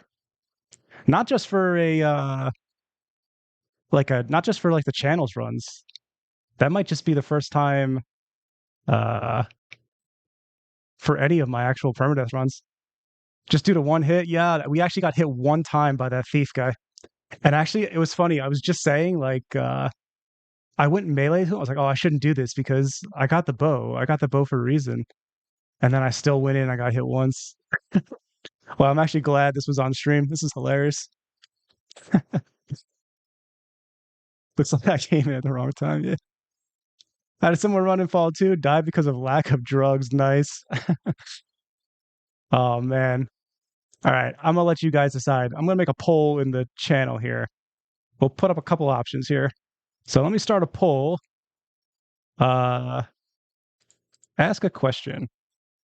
I'll say new run or continue the thief playthrough, but acknowledge the permadeath is done. So let me write like what to do next. Add an option. So it'll be continue thief playthrough with no permadeath. So we'd continue the same character. Or new thief permadeath with same goals, or completely new character, and we could decide.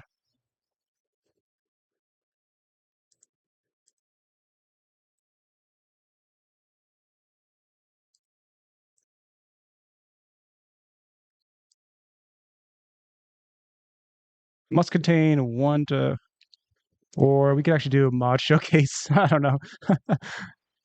Wait, why can't I start the poll? Let me check this out real quick. I might have to restore the chat from the main page here. Gotta love it. Yeah, that was amazing. Better brutal than Souls-like. Yeah. Always got to have cure poison items or spells. Yeah. This character is a no magic character. Um, yeah. But I was probably pretty close to being safe. I really only needed like one more level, honestly. And then I just needed to find like an alchemist shop. All right, let me start a poll. For some reason, my popped up chat can't do it. So, what to do next? I'll say continue thief playthrough with no permadeath. So we'll just like bring the character back. So continue this playthrough, new thief playthrough, same goals, completely new character. And what else could I add to this?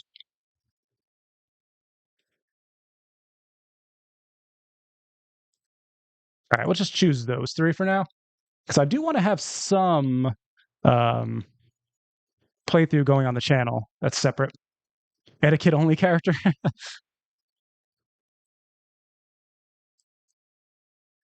Oh, that reminds me, there is that mod, still very buggy, that lets you keep playing on death as a relative or descendants. Yeah, it's very cool. There's also another mod that I have called, I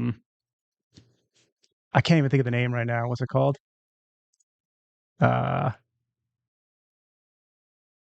It's Die Harder. I think it's called Die Harder. Die Harder gives you a chance to actually survive, which is kind of cool. So it's like instead of dying, you'll have like an alternate situation happen. So it might be like you passed out and you woke up in a tavern because someone saved you, or you woke up in a dungeon because someone captured you. There's a couple different options. Oh, you guys want to see the thief playthrough continue? That's kind of funny. Now I feel bad that I killed the permadeath on such a silly way. Because that was such an easy situation to survive, I feel like. But, you know, I was kind of due for a disease or poison death. Actually, it's been a very long time since that happened. So I was kind of due for it. Dungeon 1 is cool. Yeah. Oh, Project Legacy. Gotcha. Yeah, I feel like I've heard of this. Isn't there like a Jester pre-made class? Yeah, Cold Zero. You might be thinking of the Acrobat. The Acrobat is kind of maybe what you're thinking of with the Jester. Mostly focused on skills like running, jumping, swimming, climbing, all sorts of stuff like that.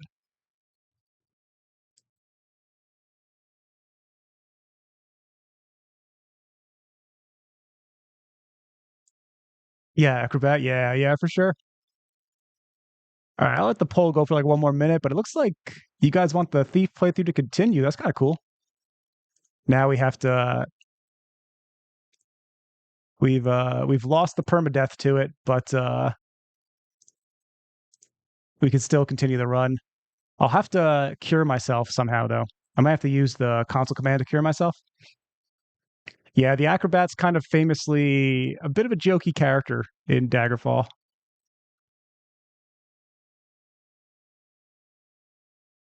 Man, I would love to know, like, based off my build and my situation, I would love to know what was the chance of me actually dying. I feel like it had to be like so ridiculously low, the percentage chance, because yeah, okay, I'll end the poll here. Looks like, wow, you guys definitely want to see the Thief playthrough continue. That's cool. I was enjoying this, so that's cool. I'm kind of glad, actually. But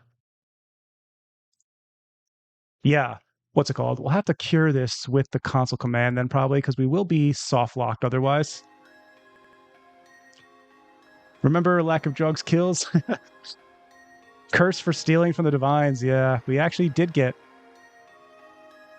that. So I'm going to have to... I forgot how to do this again. I don't think you could just type this, can you? Nah. I guess what I could do is toggle God mode, and then we can fast travel there. This way we'll still have to pay to do it. All right, let's go to Alwood here. We'll fast travel. But actually, there's got to be an easier way for me to do this, right? Does anyone know if useful console commands has like a fast curing option? There probably should be, right? I could check real quick, actually. Let me head over to the useful console commands mod. I feel like there probably is one to immediately cure this. I guess I could also just use the show spellmaker real quick, but I feel like there was a option here. So there's change gender, change race, set skill, open shop. No, I don't think that'll do it.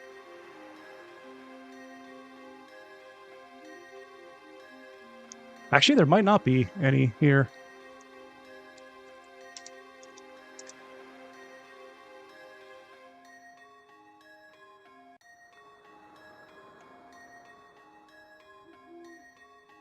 I guess I could try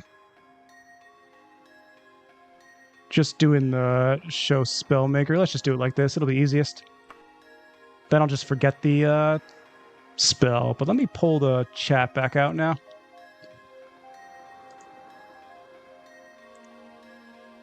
Kind of weird. If I wanted to start a poll on the channel, I can't actually have the chat pulled out. Kind of strange. RP, curse for stealing from the divine, scared for praying to the divines. Yeah. Is it poison cure me? I don't think so. But we can easily do this. Because, you know what? We'll also make it cost our money. That's a good punishment. The punishment is we lose our money here. That's the cost of failing the permadeath run. So we lose 1,000-something gold, maybe. And we don't have any casting ability, but if we trigger God mode... Wow, even with God mode, I can't cast this spell. That's so funny. This character has 0 spell points. I would literally just need 1 spell point to be able to cast. All right, there's got to be a solution to this. And then my game crashed. Oh my goodness. I really am getting cursed by the gods. I'll try poison cure me. All that happened because you stole a gem from the altar. Yeah. The divines demanded payment. Lesson learned. Maybe the thief playthrough was cursed. All right, my game crashed as well. Maybe my life is cursed now. Turns out whoever the shrine was venerating didn't want those items, so they actually reward you for taking it off their hands. That was so sad. Man, I should have been more careful. That was the one enemy type there that I think could actually do that to me, because I think the other guys were not actually thief types. They didn't look like it anyway. Man, that's so silly. The game didn't like you going back on the permadeath? Yeah, not happy. All right. Let me try that. Poison _ cure me. Let's see that. There also might be like the player poison 0 effect. Might also work. All right, let's try poison. Nah, looks like it's not there. But there might be another one here. Like poison player 0, maybe? Oh, that just gave me a new poison. Oh, that's kind of cool. Did you guys know about this? All the different poisons actually show up under a number like this. I'm giving myself everything real quick. I haven't seen the names like this. It's kind of cool. Oh, I wanted to check what the names were before it immediately killed me. All right, so we know that that doesn't work like that. Oh, hey, this is what I was talking about. So I actually survived. This is such a cool mod. This is called Die Harder. And someone nearby saved me and brought me into a place. And my poison's cured. Wait, let's save real quick. We found a way. Oh, man. That's hilarious. So this lady saved me and cured my poison and my disease. Or just my poison, whatever I had. Could you imagine that happened to me in the first time? Oh, man, that would have been such a cool role-playing moment. You got that disease bingo? Yeah. Like, imagine on that first attempt, Die Harder triggered. So if you guys don't know, it's a % chance. So I can show you real quick. Die Harder here. So I have a 20% chance to actually just survive. And then if we do survive, it's a 10% chance for capture base, I guess? Or maybe these are separate, actually. Yeah, these might all be separate, actually. Drop some gold near her for payment. I feel like I should drop my entire amount of gold here for payment. How much do we got in here? We got... all right, I'm going to give her 2,000.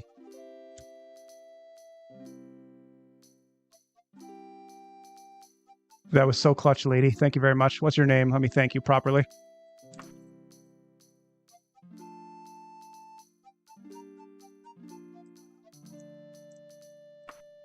All right, I can't even ask her her name. Oh, there it is. Gwynana. And tell me about where did you save me here? The Black Chorus in the White Goat Hostel. All right. That's so funny. And now we actually can survive here. That's amazing. And now we're in a city, so maybe we'll repay them by stealing. Oh, wow. There's no actual shops here. This was like a small little tavern town.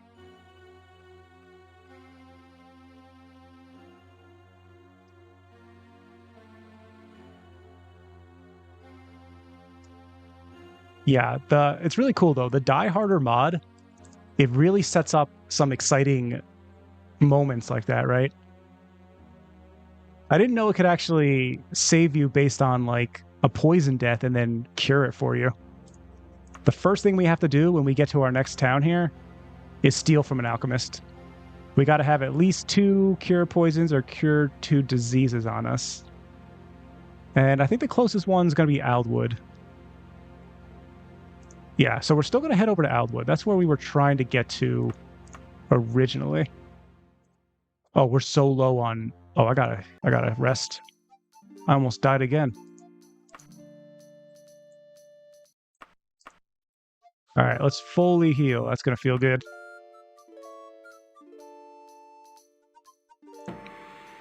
And we leveled up. That's amazing. Okay. What do we want here? We'll get some agility. This helps us with all of our... Yeah, our short blade got up a lot there. But agility will help us with our pickpocketing. It'll help us with stealth, with the new calculations for skullduggery. And maybe a little endurance and a little luck.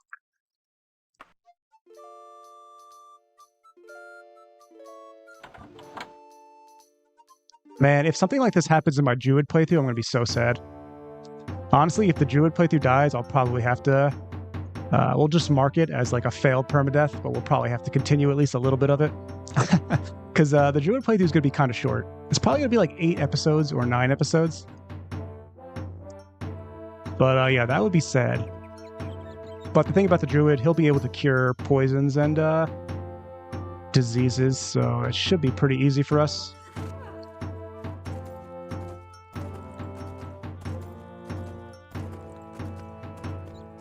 Wouldn't it be ironic if the druid dies from a poison? I wouldn't be surprised, knowing me now. Alright, we're getting a bunch of main quest story letters now. Yeah, I really gotta be a little bit careful with the druid playthrough. The first episode is going to be mostly in town anyway, as we build up the story. So it shouldn't be too bad.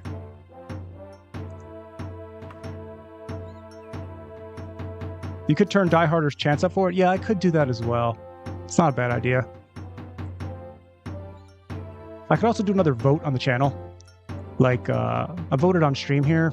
I'll probably do something like that. If the druid run dies, I'll make like a poll. It'll be like, you know, the permadeath failed, but let's see the whole story. And you guys could vote if you prefer that or prefer a new character. I'll probably do that, actually, if it dies. I might do that moving forward on all my permadeaths, you know? Give you guys the choice to see the story through or let the character actually die and say, let's move on to the next character. We got a centaur. All right, this character is not stopping to fight anymore. We're just gonna get to the next town, make sure we got proper potions, and yeah, then we should be okay.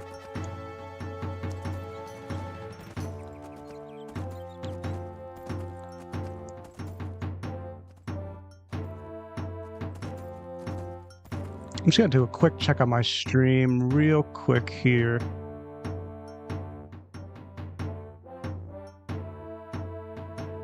All right.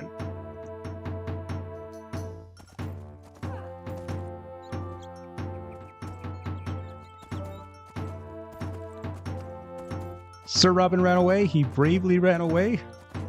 I feel like I'm missing the reference. I feel like that's like a Monty Python thing or something. If I had to randomly guess.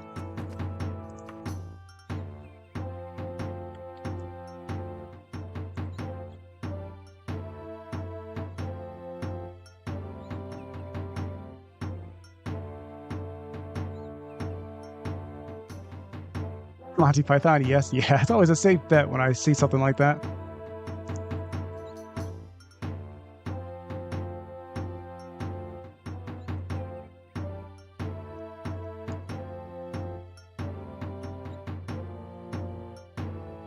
I thought poison just picked random stats. Yeah, I'm not sure actually. I think it's different poisons. Well, you know, I actually don't know for sure. It's a good point.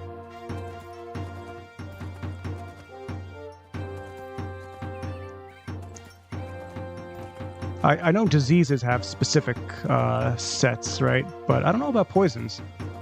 I like this idea. If you want to use it, Die Harder starts at maximum, then you tick it down a little each time it saves you. Oh, that's so cool, Fiffinger. I would have never thought of that on my own. That's kind of a cool idea. Maybe bring it down like 20 or 30% maybe each time, but the first one's a guaranteed save. That's kind of cool, honestly. Have a brief respite from work today. Can't wait to watch this later tonight. Nice. What's up, Green Man? Welcome, welcome. Good to see you. Yeah, we actually just died, Green Man. So the permadeath has failed officially. In a super silly way. With a little poison. Which was totally avoidable. But the chat voted on continuing the story. But yeah, Fiffinger, I like that idea. I could try something like that in the future. Oh no, yeah. Yeah, it's bound to happen. Yeah. I did not play that well. I'll just blame I'll blame my poor multitasking of reading chat and playing. That's a good excuse for my ego. Oh, and man, of course there was an alchemist here as well. Unreal.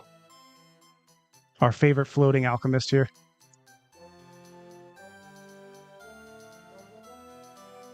We have no goals, so this guy, we're coming back tonight to take a bunch of your stuff, my friend. He had some heal trues, which are good. Heal true actually would not have saved me, though. I needed specifically the cure poison. I was just too far away from...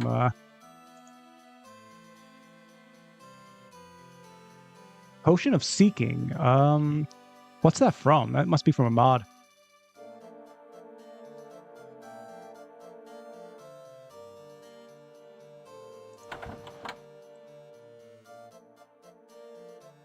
Yeah, cure disease, cure poison here, man.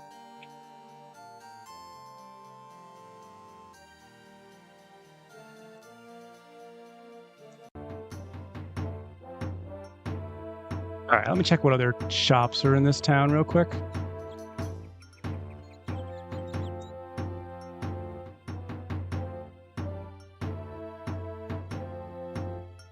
A weapon shop. That's not too important for us right now. I guess we have no gold anyway. We'd have to steal it.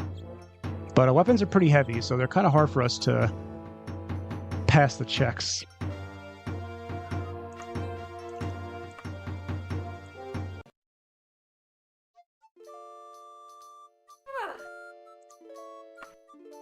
But let's sleep until the nighttime, actually. They were so hungry they had to eat Sir John's minstrels. There was much rejoicing. All right, I'm assuming that's some more Monty Python. All right, let's do like 12 hours.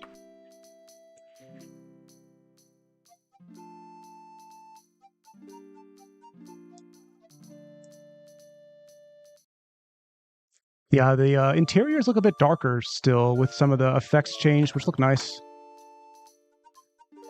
All right, this is late enough. I should maybe wait one more hour, though. This should be late enough to do some late night stealing.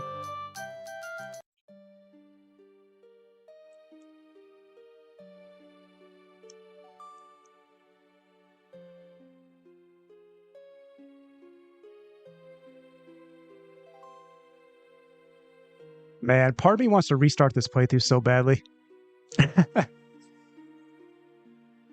I'll be honest.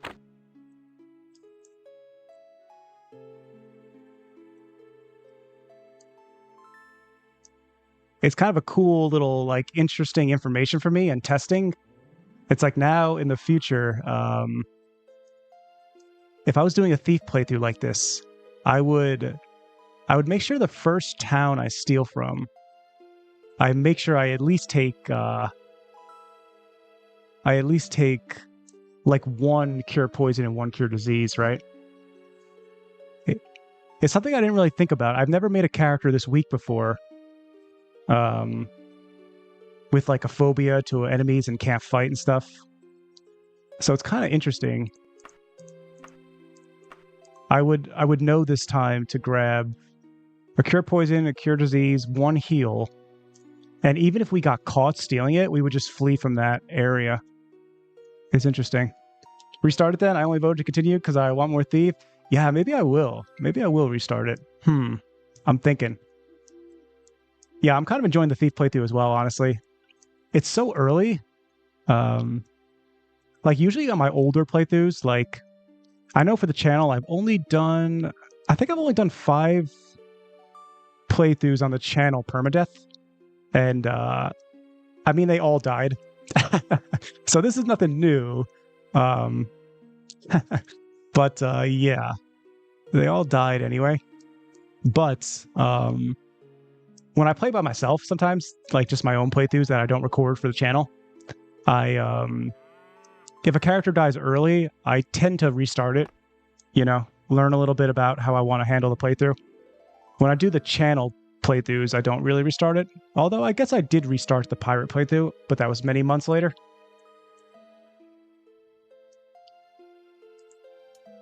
But yeah, I usually do that on my own. But if it's kind of later, then I don't worry about it.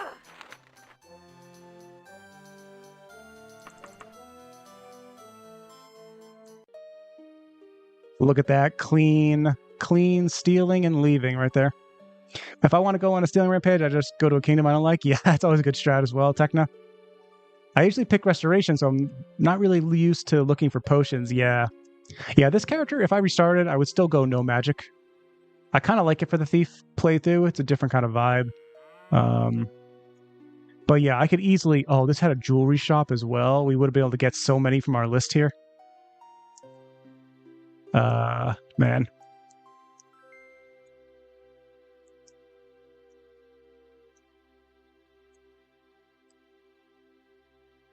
But yeah, I restoration is like, it's so cheap to get those.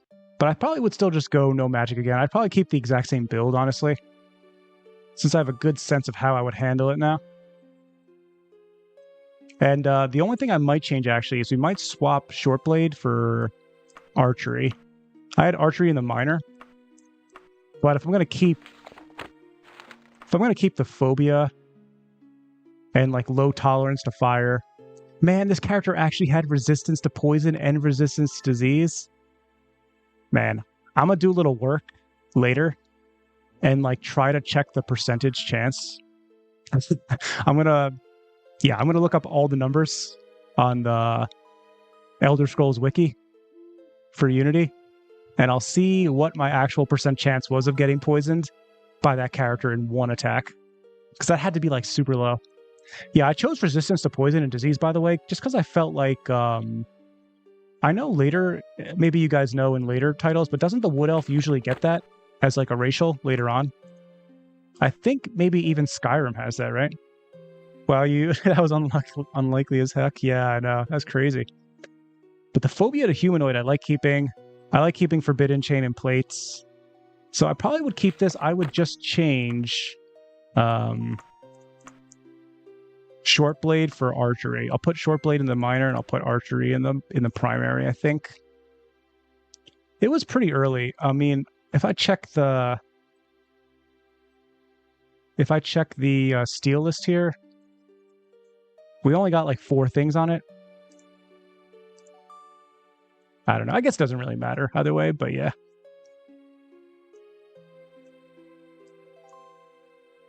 All right. What's this store called? The Guaranteed Flasks.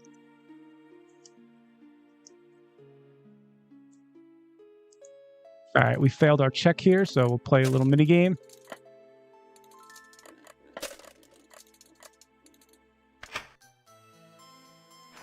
All right, we don't even care if we get caught here. We're taking everything. Cure disease, purification, cure poison. That's amazing. Actually, that's so good. I could maybe not get too greedy here. 2 free action. That's really nice as well. Levitation could be useful for us. All right, I can run away now. Wow, and we didn't get caught. That's pretty nice.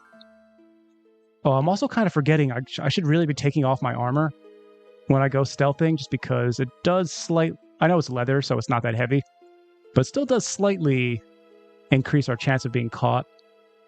What's our stealth at now? Our stealth is at 47. That's pretty good. I remember once doing a monk-like character where I forbid magic, armor, most weapons, and used all those points to be immune to everything and regenerate health. It was funnily ridiculous. Yeah, it sounds absolutely insane. Forbid magic, armor, most weapons. Yeah. It's kind of nice that with hand-to-hand, you don't really have to worry about the enemy material immunities, you know? That's one of the sickest parts about Monk.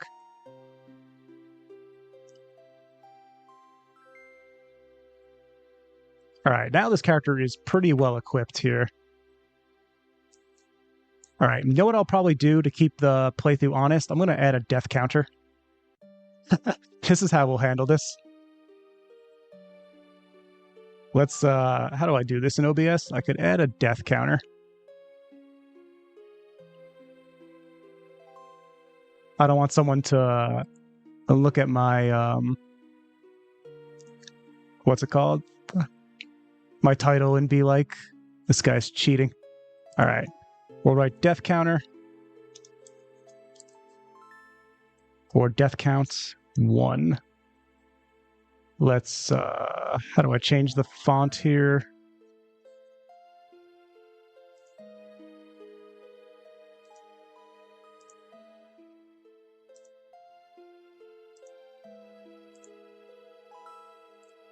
I'll make this a little bit cleaner later, but for now, I'll put a death count on the bottom. That'll be my honest shaming. Is it? It should show up now, I think. I can make it a little bit bigger. Let's go like 40 or something. Yeah, I think that's a good way to do it, I think.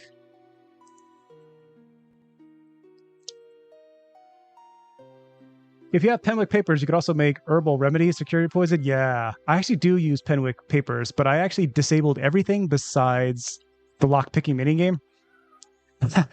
And also, I kept the items. So we have the landmark journal, as you can see on my hotkey here. And that means later we can pick up the grappling hook as well from Skullduggery. But I think we can only get the grappling hook once we join the Thieves Guild. And speaking of joining the Thieves Guild, they should contact me soon, I think.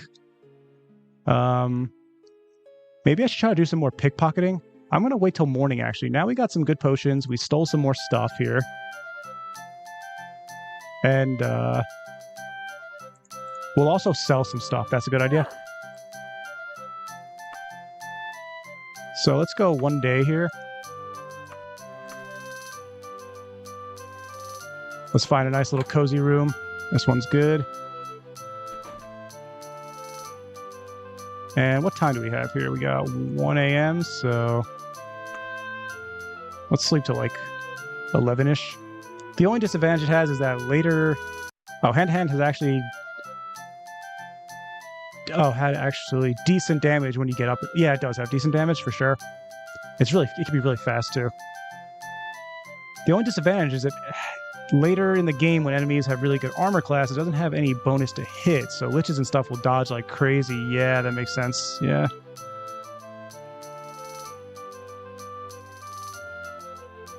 Yeah, overall, hand-to-hand is really strong, though, in Daggerfall. And kind of just scales well throughout the playthrough, not having to worry about the material too much. I forgot, have you found a Thieves Guild? Not yet. So the way it usually works is they'll contact us. Once they've noticed us doing enough criminal activity.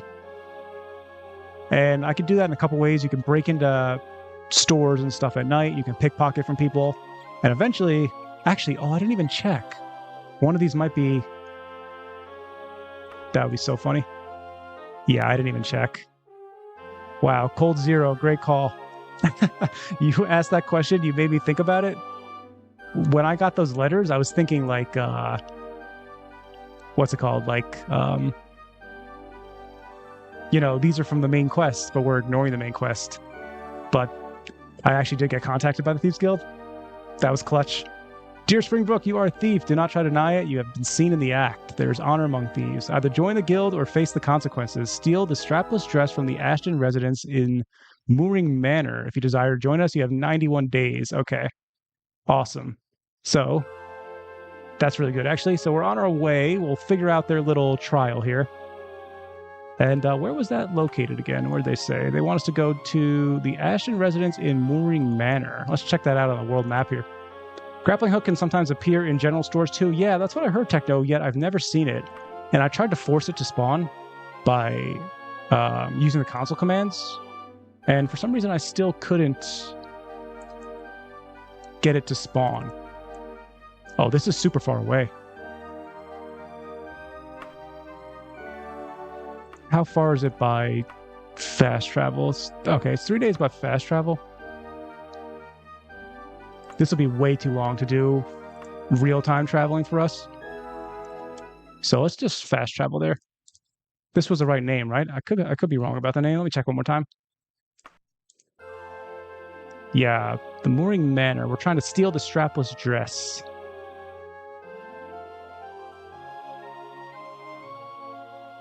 And then, oh, actually, maybe even now.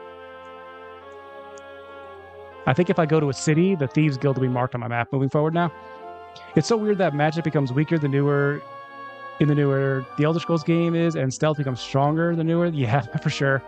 Yeah, stealth is pretty weak in Daggerfall overall. Though it's not terrible, but it's way weaker than like Skyrim or something like that.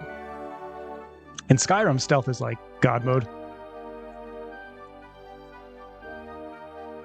And yeah, in Daggerfall, magic is unreal. In Daggerfall, like, magic can be strong even just from like level 1 and 2 if you build it correctly. It's kind of insane.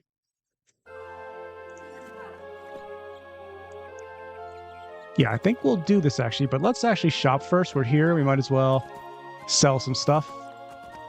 We actually have a good variety of different types of shops to sell from as well. Like we could sell all of our ingredients to the alchemist here, and then all of the weapons to that weaponsmith guy.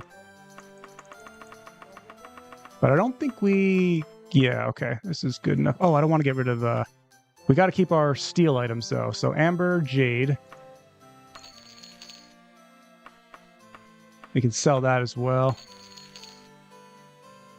Magic should be strong and dangerous? Yeah, for sure. I really like how Dragon Age Origins handles magic in the world.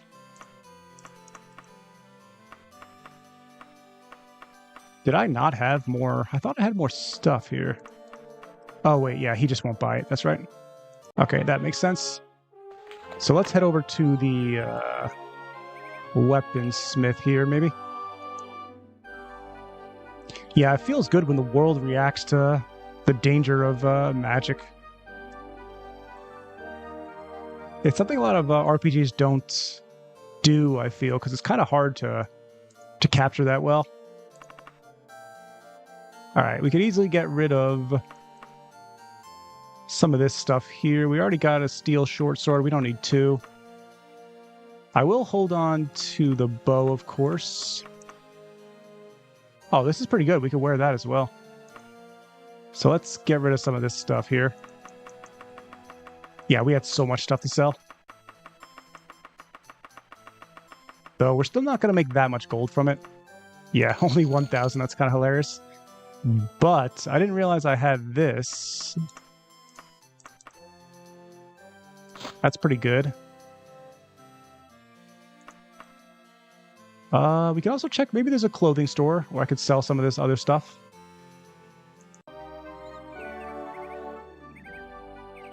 I have to check, in later games, enchanted items will always be able to hit anything, even if the enchantment is 1 stamina damage. Interesting. I don't know if it's the same in Daggerfall if you need the right material. Magic is ridiculous in Arena 2, partially because it's entirely keyed off level rather than skills. I see. Wow, that's actually a good point, Fiffinger. I don't know for sure off the top of my head if that works that way in Daggerfall. My feeling is it doesn't, but the, what's it called? Enchanted items come into play in Daggerfall, usually at, like, higher levels. So it's kind of rare that that would matter too much. It does matter sometimes, though, of course, especially later in the game when you get, like, the highest level enemies. But by, like, level 10, you usually have a pretty strong material. So I don't know if I've ever, like, noticed it myself. It's kind of interesting now that you mention it. I want to check if this shop is a pawn shop, actually, because that could be good for us to check out and sell stuff in. Oh, yeah, it was jewelry, even better. Oh, yeah, we might have to wait till night and scope this place out again. Are you stealing gold again? Guards. Pickpocket? Yes, sir. Turquoise. We need a turquoise. Okay. Do we have it in us to steal in broad daylight like this? We also need an emerald. All right, I'm tempted right now. We also need a ruby and a sapphire. This place has like everything we need. And we already got into the Thieves Guild, which was really the main point of that initial stealing stuff. Okay.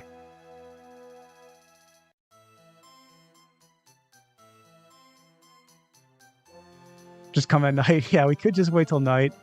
I'm kind of tempted if I got the skills. Oh, I want to check the list one more time, because I don't know if malachite is on our steel list. Let's look at our steel list. We got amber, diamond. Yeah, we do have malachite as well. Okay, there's a bunch of stuff we need here. All right. Let's give it a go. We'll save here. See if we have what it takes. You know what? Actually, I'm chickening out. I'm going to go at night. At night, we'll have less checks to do because we can go for all of them really quickly and then try to run away before the guards show up. And we're kind of... Yeah, the law sees us as undependable still, so we're close to getting to that criminal status. Am I room still rented for 24 hours? Okay, so we'll go back to our room here.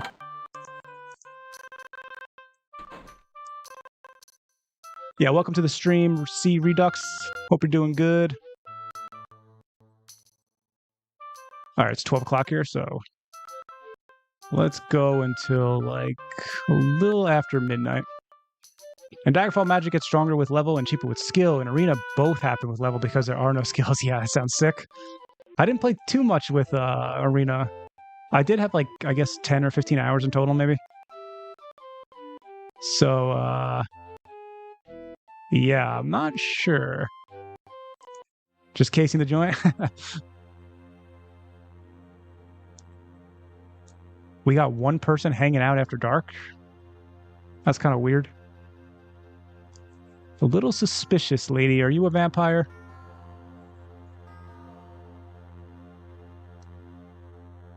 This rarely happens. All right, she disappeared now.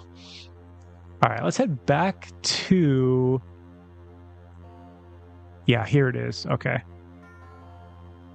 I think it's better to do this at night.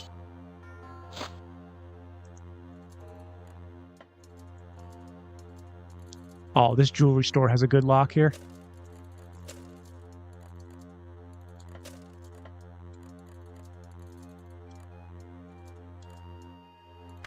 Wow, that was like a 6. All right, let's go. We're crouched down. We're stealth. We'll grab the amber. Grab the sapphire and the malachite. Good. And the turquoise. All right, they're already coming for us. Man, that was so fast. Oh, yeah, the guards see me. All right, we're running. The vampire queen. At first, for a second, actually, I thought it was like a interaction with the vampire mod I have on, but I did deactivate it, so I thought it would be okay. But I think she was just lingering because I came out of the inn so fast. She didn't have a chance to disappear like all the other NPCs.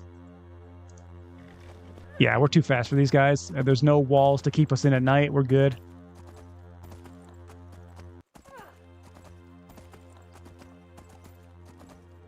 All right, I'll update the graphic for the next episode so we know what we already got for the steel list. Actually, I should probably set it up so that I can change it in real time, actually, because it's not that hard to do. I just got to be able to edit it. So, yeah. I'll set that up for next time as well so I can react in real time. So now we got amber, turquoise, malachite, sapphire. We got the studded silver goblet, the gold goblet. So if I check the list again, I think what we want to look for now is... There's a couple more gems, but we actually want to look for holy water icons as well. And I think we can find those two. Hilariously enough, they'll be outside on display in some town centers for the Beautiful Cities of Daggerfall mod. So we need to get to like a big, like central capital city to see that potentially. And we should travel somewhere now like that. Oh yeah, we got to go to the place for the quest first. I almost forgot. Let's make sure that we don't screw up this Thieves Guild thing. They give us 90 days left. We're going to Mooring Manor. Let's do it.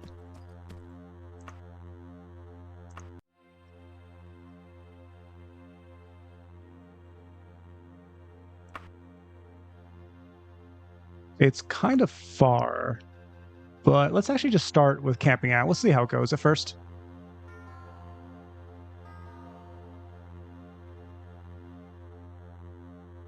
The classic Elder Scrolls halt. Does every single game have guards that do that? I feel like that's in literally every Elder Scrolls, right? The iconic halt.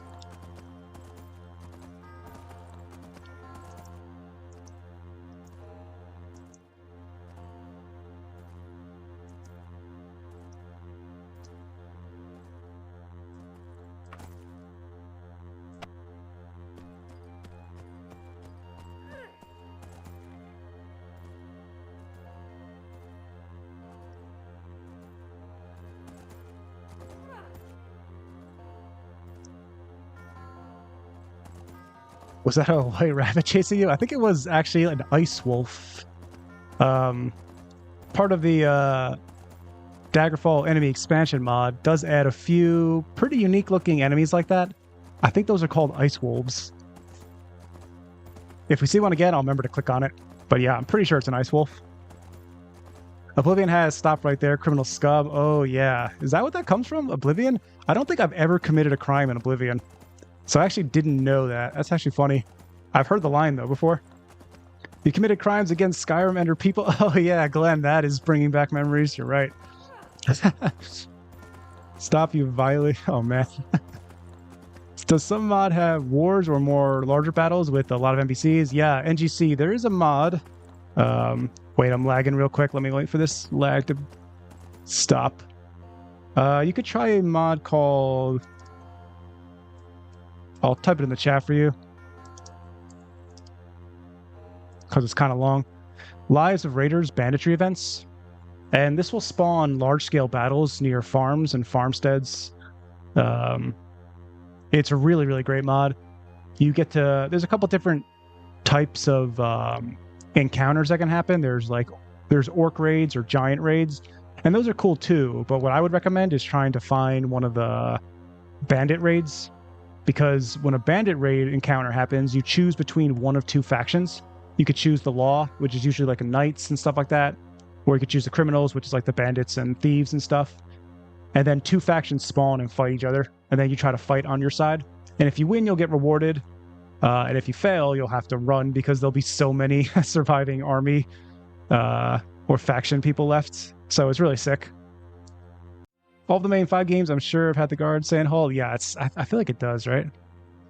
It's so iconic to the series. Oh, nice, because otherwise it would be another Monty Python reference.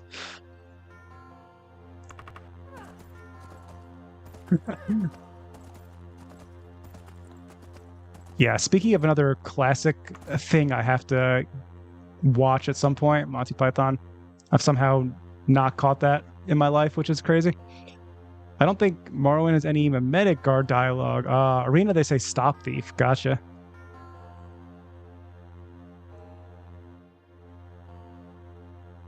All right, we can speed up the travel options a little bit here. It'll just be a little bit laggy, but shouldn't be too bad at 20. I will save real quick just in case we crash.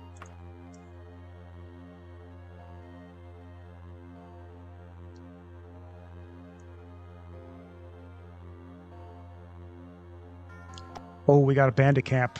All right. Have we learned our lesson?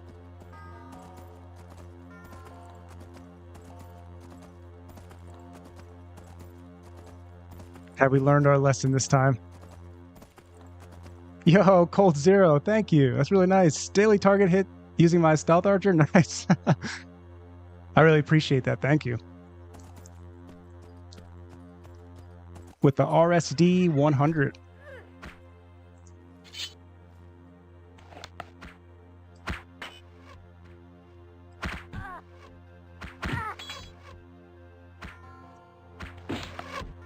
Man, I feel like all you guys have been so generous in my live streams the past week. It's crazy.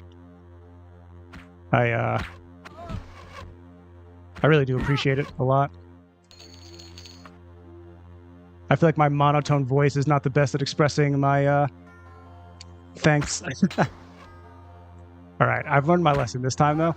I'm not gonna get poisoned by these guys.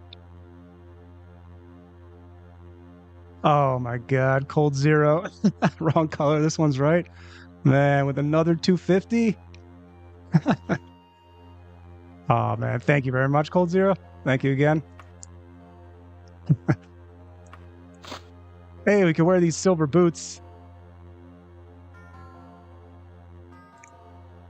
All right, can I give a heart on my own thing? I can. That's so nice.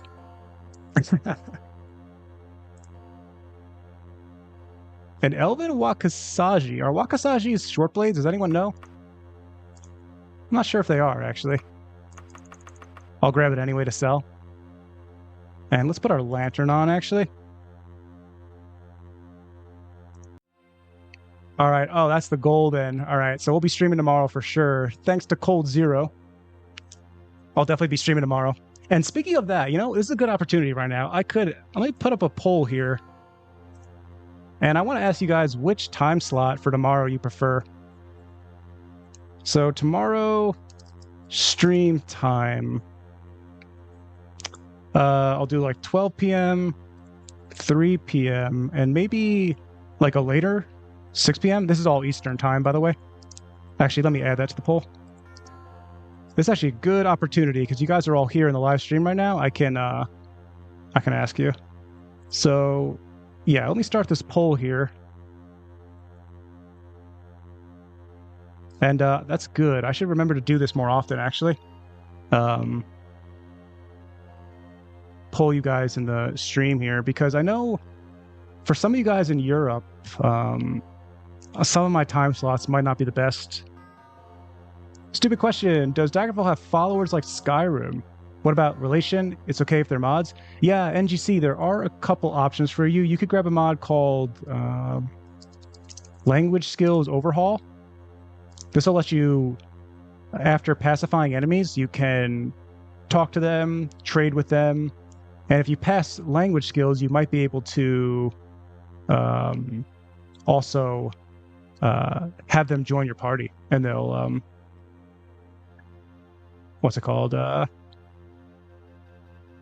Like follow you around. They'll fight with you. They'll rest next to you. You could even bring them into towns and stuff like that. So there is it's not perfect. It's not exactly what you're looking for, but it's very, very close. It gets the job done. But it doesn't really have like strict followers like Skyrim does or later Elder Scrolls games. Wakasaji is a short blade. Oh, nice. That's actually good to know. I didn't realize that. Let me add this to my hotkey then. All right, so we'll definitely be streaming tomorrow. Oh, really? 12 p.m. is the best time for you guys, huh? That's good to know. For you guys that are choosing 12 p.m., is that are you guys on like West Coast, East Coast, North America, or is it because it's better for European time? Because actually, I'm pretty flexible. I can work anytime during the day. Actually, I usually work at night though. That's why my streams are usually a little bit earlier. But yeah, I could be pretty flexible with the time there. East Coast for you, Star Siege? Okay. Yeah, that's where I'm at as well. All right, let's try to rest a little bit here.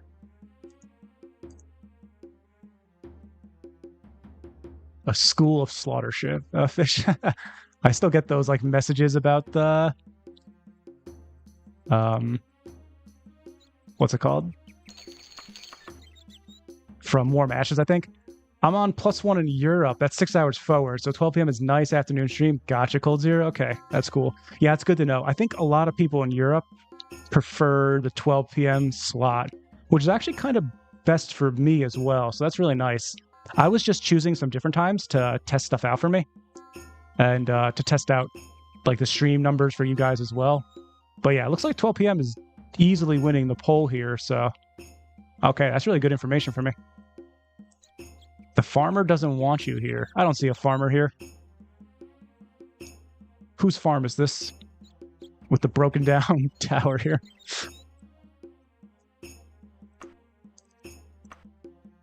All right. That means tomorrow as well, we'll go for 12 p.m. Tomorrow, I might as well, since you're all hanging out here, we'll end this poll. So 12 p.m. for tomorrow. And I'll ask you guys tomorrow if you want what to stream for tomorrow. I could do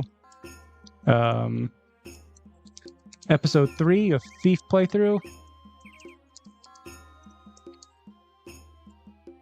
Or we could do a mod showcase video. In which case, I would probably do the new... what's it called? So I got the alternative main quest route in the new mod working last night. I exercised my sentences in his tomb and had it update the main quest. That's sick, Vox. That's so awesome. You might be the first modder to really create a new... what's it called? Like, alternative route for completing the main quest. I'll definitely have to try that out because that's just too cool. The local bear has claimed those berries, probably. Yeah. Yeah, let me find that local bear. Give him a piece of my mind. Can I take the little hay as well? Nah, okay. Yeah, this is pretty funny, actually.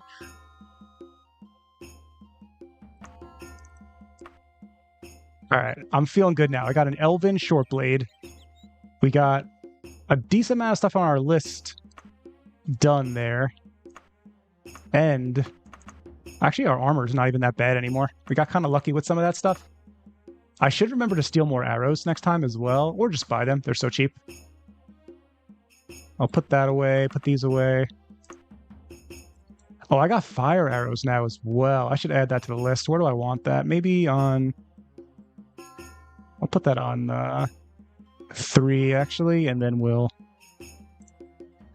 swap the explosive arrow to 6, I think. Yeah, that's pretty good.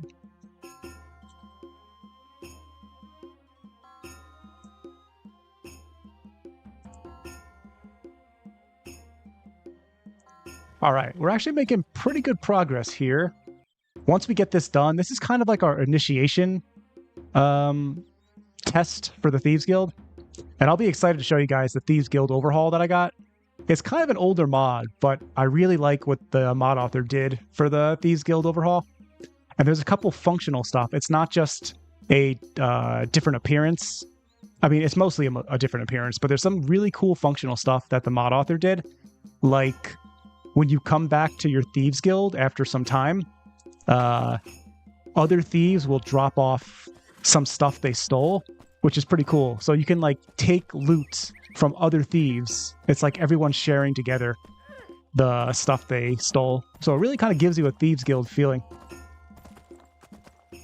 This song in particular really sounds like old school RuneScape music. Oh yeah, what's up, tabletop? Yeah, that's interesting. I actually have not played old school RuneScape. I do hear it mentioned a lot in my channel. I think a lot of people that like Daggerfall also like old school RuneScape. I usually start working at about 3 or 4, so 12 works for me too. Oh, nice, Fiffinger, that's good. I'll consider that another vote for 12 p.m. then. Oh, you guys want to see the mod showcase tomorrow? Okay, cool. Yeah, we'll do that at 12 p.m. then. And that's going to be the mod that Linebeck is working on, I'm thinking. He did a mod that has like NPCs moving and traveling in real time. So we can go across the world and check that out and see what it looks like. I don't know how much is in that mod at the moment. I think it's still kind of a work in progress, but it's such an exciting addition that I want to check it out.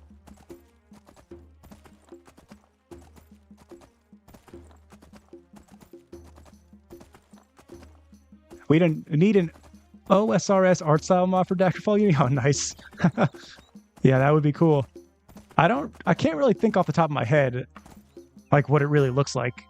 I'm sure I've seen screenshots of it. I just haven't actually played it, so I don't have, like, a strong mental image of the art style. I just installed that today. It's pretty cool. Oh, nice. Really? Yeah. Is it your first time also playing it, Vox? I know there's a couple different versions of, like, RuneScape, right? Or, like, maybe there were sequels or something. I'm not sure. Oh, look at this body of inland water. I always love seeing this in Daggerfall. There are some really cool and deceptively large inland water. And if we look at the map and we see where I am, it doesn't even show up that there's a water. Like, this here is water. It can sometimes be confused for the temple towns because they have a similar color. But this body of water, because it's actually visible on the map, I bet it's so big you can't see across it. But where we're at, actually, there's no even indicator that there's water here. And yet, this is a huge inland water. It's very cool. Then we got a random bat hanging out in the daytime. Okay. Take this guy out with a little fire arrow.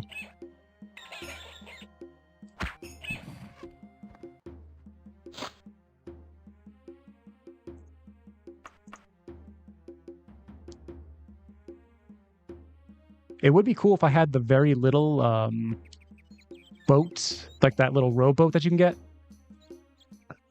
Oh, I meant the mod with the traveling. Oh, gotcha, Vox. Yeah, that makes more sense. Yeah, the mod with the traveling NPCs. Yeah, it's pretty sick. I'm really interested to see how that turns out because it's something I've wanted for a long time.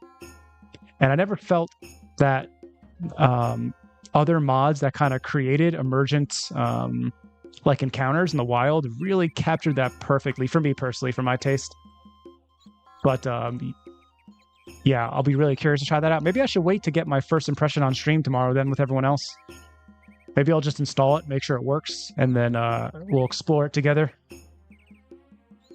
You should look up Fly Night. It's a first-person action game with an old-school RuneScape art style. Interesting. Like Tabletop says, but old-school RuneScape also has some really cool dithering effects and stuff to its lighting. Gotcha, yeah. Yeah, that's cool. I don't think I've ever heard of Fly Night either. Yeah, I definitely have not heard of that before. These lakes need the ocean mod depth. It would be perfect. Yeah, Cold Zero. I actually I actually disabled it at the moment. But the only reason I disabled it is I was having some lag issues that I need to work on. I'm not sure why. I didn't used to have the lag issues with this mod, but I recently am having them. Yeah, I need to get that figured out for sure. Undead pirates. Yeah, this is really cool. If you rest near water like this, like look at this. Oh man, we don't want to get too close though. These guys are going to be dangerous as hell for us. Oh, that's why? Yeah, unfortunately. But, you know, it's kind of funny, Cold Zero. I'm not really by any of Body of Waters. Like, this map as well. I guess I can't check it because the combat's here, but I'll show you after. We're kind of in a region that's not really near water, so I think it would be okay for me to add. I think in the next episode, we'll try it. Because, yeah, there's going to be some inland water. I wasn't thinking of that. I was kind of thinking, like, I'm not going to be sailing on this character, so maybe I don't need it. But it actually would be very cool to get some loot at the bottom of the water. Especially because we got some big rivers, it looks like, in this region, at least.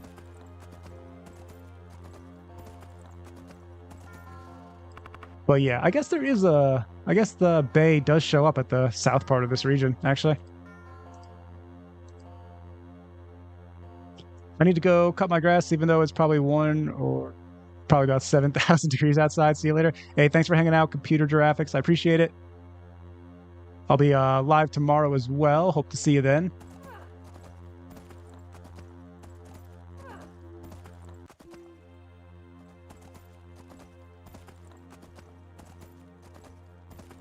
Mod showcase for the win. Yeah, I think that looks like it's going to win here. I'll probably close the poll in like 2 minutes. Yeah, I don't know if you guys noticed. Sometimes with the Warm Ashes mod, if you come across areas like this, you'll get like a little notification that something spawned. And sometimes it's actually a quest giver. It's really interesting and unique. I hadn't really noticed that in the past too much, but yeah, it's been happening a little bit more often, maybe because I'm traveling off the roads. Definitely going to have to go through Nexus for Daggerfall Unity once I've seen everything I want to in Devil Spire Falls. Yeah, Devil Spire Falls is also on my list. Wait, does Iliac Puddle No More do the same to the lakes? It does, Fiffinger. At least I'm pretty positive it does. It should be any body of water, really, actually. That's on the wilderness. Oh, wait, we were going to... What's it called? I forgot the name now. Let me check the letter again real quick. But yeah, I'm pretty sure it does it to the lakes as well. I think I even checked it, so I'm pretty positive. Mooring Manor, okay. Idea for next chapter, a pirate from Sentinel. That's the buzzword of the month. Yeah, that's actually a good point. We could kind of drum up some of the hype for Elder Scrolls 6 Sentinel with... with our own little playthrough in Daggerfall. Mooring Manor? Yeah, thanks. Yeah. A pirate from Sentinel. I kind of do want to spend some more time in the Hammerfell regions. I don't think any of my playthroughs have really focused on it. When I was doing the poll for the channel on the next Permadeath playthrough, I was thinking about having some like variety in the regions. Oh no, we got hit again with an arrow. We could have got poisoned. we got the potion this time though. But yeah, when I made the Nomad Merchant, I was actually thinking like that character will specifically only stay in the Hammerfell desert regions. So yeah, that would have been kind of cool. I'm happy with the Druid playthrough too, though. I think it's gonna be fun, and I love Druids personally, so it's always cool for me. But I do think that the desert traveling merchant playthrough would have been pretty unique, and yeah, I think we would have focused on like survival mods for that and made the desert very dangerous. There probably would have been a little bit of sailing. All right, I think I'll end the poll there. Looks like the mod showcase won. That's cool. And use the camel only? Yeah, absolutely. Definitely have to use the camel. That's one of the coolest things. If you guys don't know, with the free rain mod, you actually have a camel graphic thing that'll replace your horse, which is really cool. Oh, the region with the swamp and fester with those big bodies of waters, Tagonis, I think it was called, just got even cooler. Yeah. Yeah, it's crazy. I think all of these, even if you check the other jungle locations, like look at this huge section of water. When the water is this big on the map, like if I was standing here on this side, I would not be able to see the other side. So it almost feels like you're in a mini ocean. It's absolutely crazy. And I've seen some inland water actually spawn ships, which is crazy. But I think that's not Iliac Puddle no more. I think that's actually Warm Ashes. So Warm Ashes should spawn ships, even in inland water like this. But yeah, if you see it this large on the map, it's actually absolutely huge. Because when we were checking out here, it didn't even show up on the map, the inland water, and it was still pretty big. Just got here in time for the poll. Hey, what's up, Keaton? Yeah, that was a close one, actually. So I guess we'll do Mod Showcase tomorrow. And then after that, we'll go to episode 3, probably. Unless there's some absolutely crazy new mod release, which I would not surprise me. Seriously, what is Autocrack doing today? But yeah, those inland waters, they should all react to the water mods, which is really cool. So there'll actually be like some pirates out there. This is such a mountainous region. I probably should save before I crash the game or I fall through or something.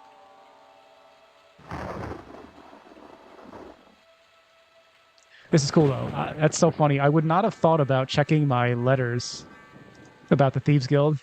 So I'm glad you mentioned that earlier, Cold Zero, because we would probably still be waiting to be contacted. But I was also thinking, like, I feel like I broke into at least 10 houses. I should have been contacted by the Thieves Guild by now. But yeah. All right, cool. This is really useful, though. So now I know 12 p.m. is a really good time slot for you guys. I was kind of just changing my stream times just for the experimenting what could be best for you guys, but yeah. Wow, it's so dark here right now. I think it's that was a cool time to pause on the lightning. Yeah, I think it's because I slightly changed some of the Unity settings for this recent stream here. I was trying to combine it with that other lighting mod, but yeah. It's definitely pretty dark now, though. It's also because it's kind of cloudy, I think. There's no stars. When the stars are out, it's actually kind of light out at night, even in Daggerfall with that, so... At least for my settings now. I think we should probably try to rest. Just get some stamina back.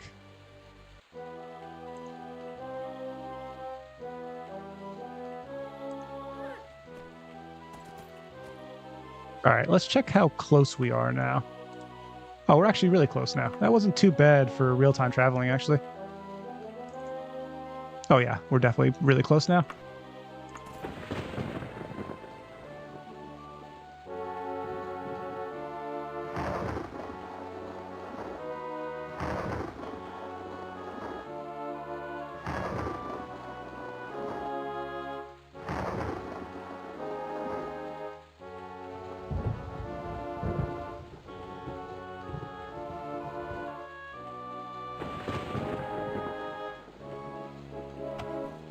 Oh, I feel like I saw something. Oh yeah, what is this here? Ooh, this looks like a really well-defended criminal hideout here. Do we want to risk it? Oh, actually, let me add this to my... Oh, I must have put it in my wagon accidentally. Yeah, I must have. Yeah, okay, here we go. I can put that on my hotkey.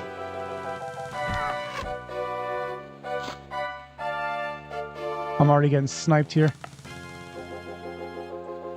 Let's put on some ice arrows.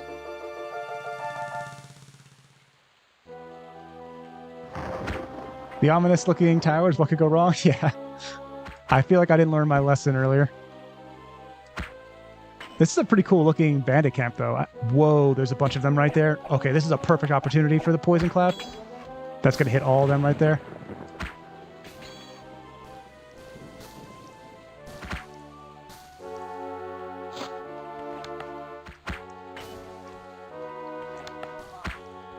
Oh wow, he died to that. That was crazy looking. Man, the fire arrows are so satisfying in this game. I really like this mod, I gotta say. I haven't really played around with too many archery builds, but alright, I'm going melee. I know I was punished for this earlier, but we're going for it now. Alright, she burned to death anyway. Yeah, I got some bugged, I don't know if you guys used Tamriel. Is that what it's called? Tamriel Atelier.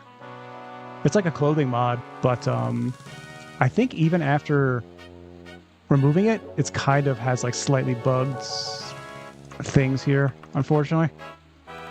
I'm going to turn down the music here. This is the one theme that gets so loud in Daggerfall. It's like twice as loud as every other theme in the game. All right, that wasn't too bad. The bow is strong, I gotta say. It is very strong. Those are some very casual pants yet. Actually, I mean, there's a lot of different clothing mods. Is this a bugged out? This is another bugged one. You see how there's nothing shown here? This is from like some, oh, I guess it's paints and dyes.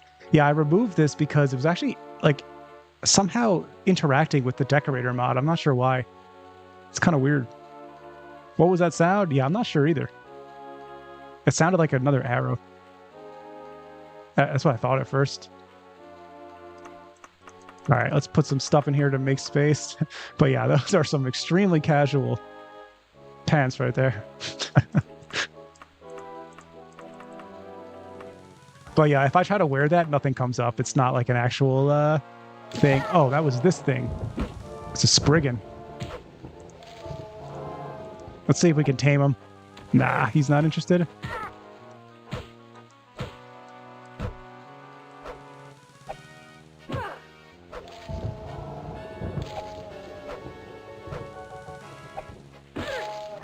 Right, these guys are not too bad.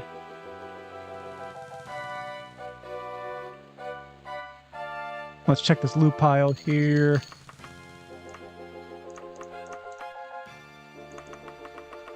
All the steel list items, we're going to keep in our inventory just so we can keep checking what those are.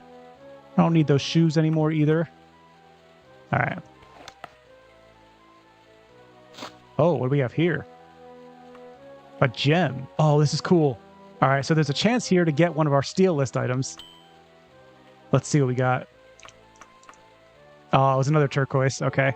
Yeah, this is what I love about the Kleptomaniac mod. Like, what a cool opportunity right there to find something random that you otherwise wouldn't be able to. But it looks like, you know, any of the models that are part of Daggerfall expanded textures, which the mod author used to decorate this little section here, right? Kleptomania can react to it. I don't know why. It's so crazy. It can basically react to anything.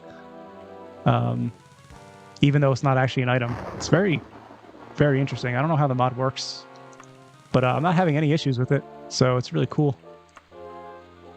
But that was an opportunity, but okay, let's keep on moving. Actually, let's rest a little bit first. Let's make sure we're not poisoned. Okay, we're looking good.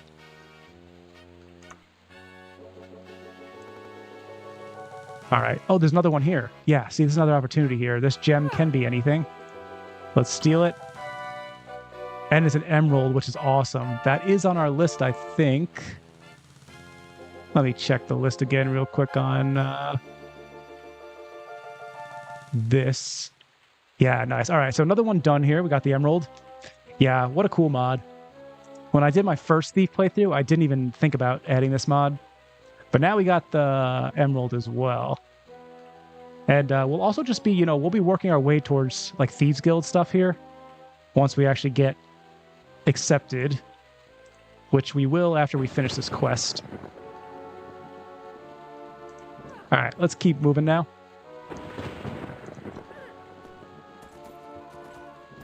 Oh, another bandit camp. I'm not going to stop for this one.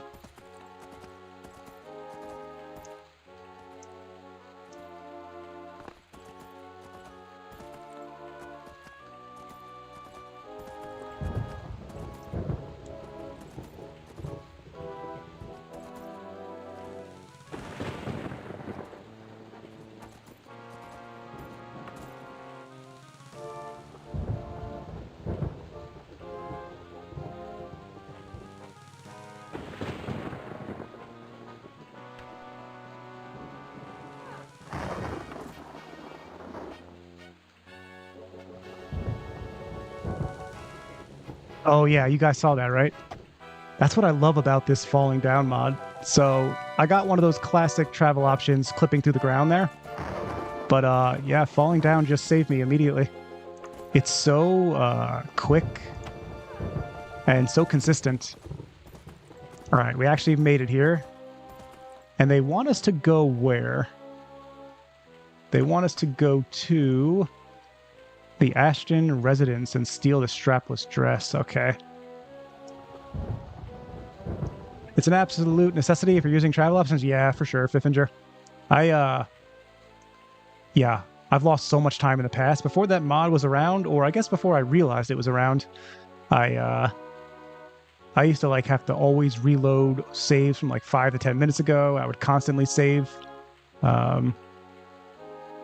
during the recording. Like before, actually, I was doing a couple old playthroughs where I didn't even have that mod. So I would have to save when I was recording, and then sometimes I'd fall through and have to reload like 5-10 minutes. All right, there's no one outside right now, so it must be, yeah, I guess it's kind of late, or just because it's too rainy. Is there a tavern here? There is. That's good.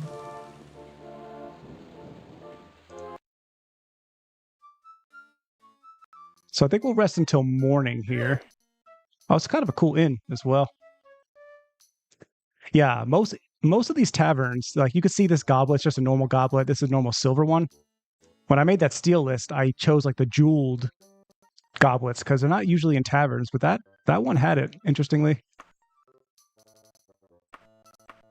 All right, let's rest until tomorrow then. Let's go like, I don't know, 15 hours or something.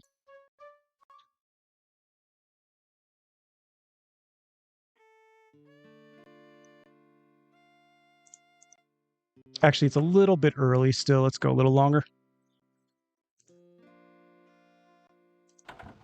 I do think these interiors look better with, what is this setting called, actually? This is called, yeah, the ambient occlusion. This looks pretty good, I gotta say. At least on interiors, I like it. Creates like these darker edges and corners. All right, let's see if we can find a civilian to help us find... Oh, I just got that little lighting bug again. So it might not have been that mod, actually. I might have unfairly blamed that mod there. All right, looks like we got some civilians here working on the plants, the crops. All right. I think I have to ask her about general for quests. Yeah.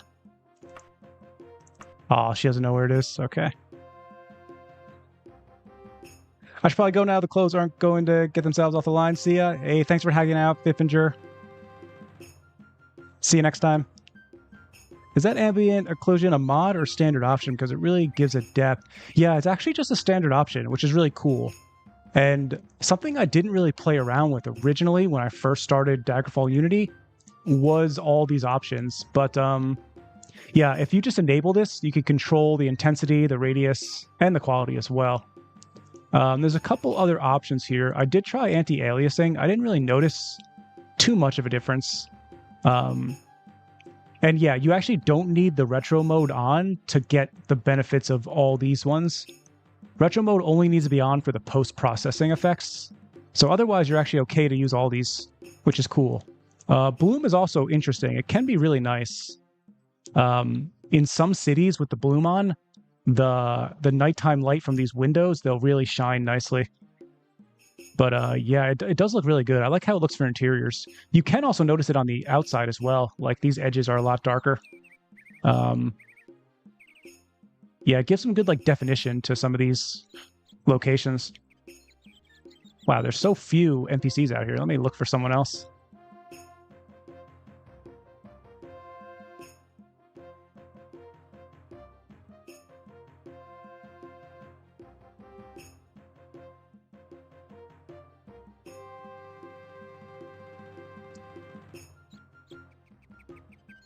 Set bloom to 11 for the desert. Yeah, that actually would be a sick look. Whenever the sun is like shining like that, that would be really cool. Actually, I tested it a little bit earlier also. I think it was like 2 or 3 streams ago. It's actually really crazy what it does to the dynamic skies mod. So this mod already looks really good, but bloom goes crazy. We could even like, I could show you a little bit here on this sun. Oh, actually, it's not working right now, I think. Or is it?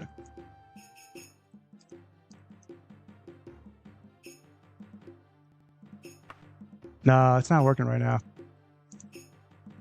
I wonder if bloom does require retro mode. The ambient occlusion doesn't require retro mode, but some of them do. It might... I don't think it does, though. When the sunset happens, I'll check it there. All right, let's see if this guy can tell me where Ashton's residence. All right, thanks for marking it on my map. All right, there it is.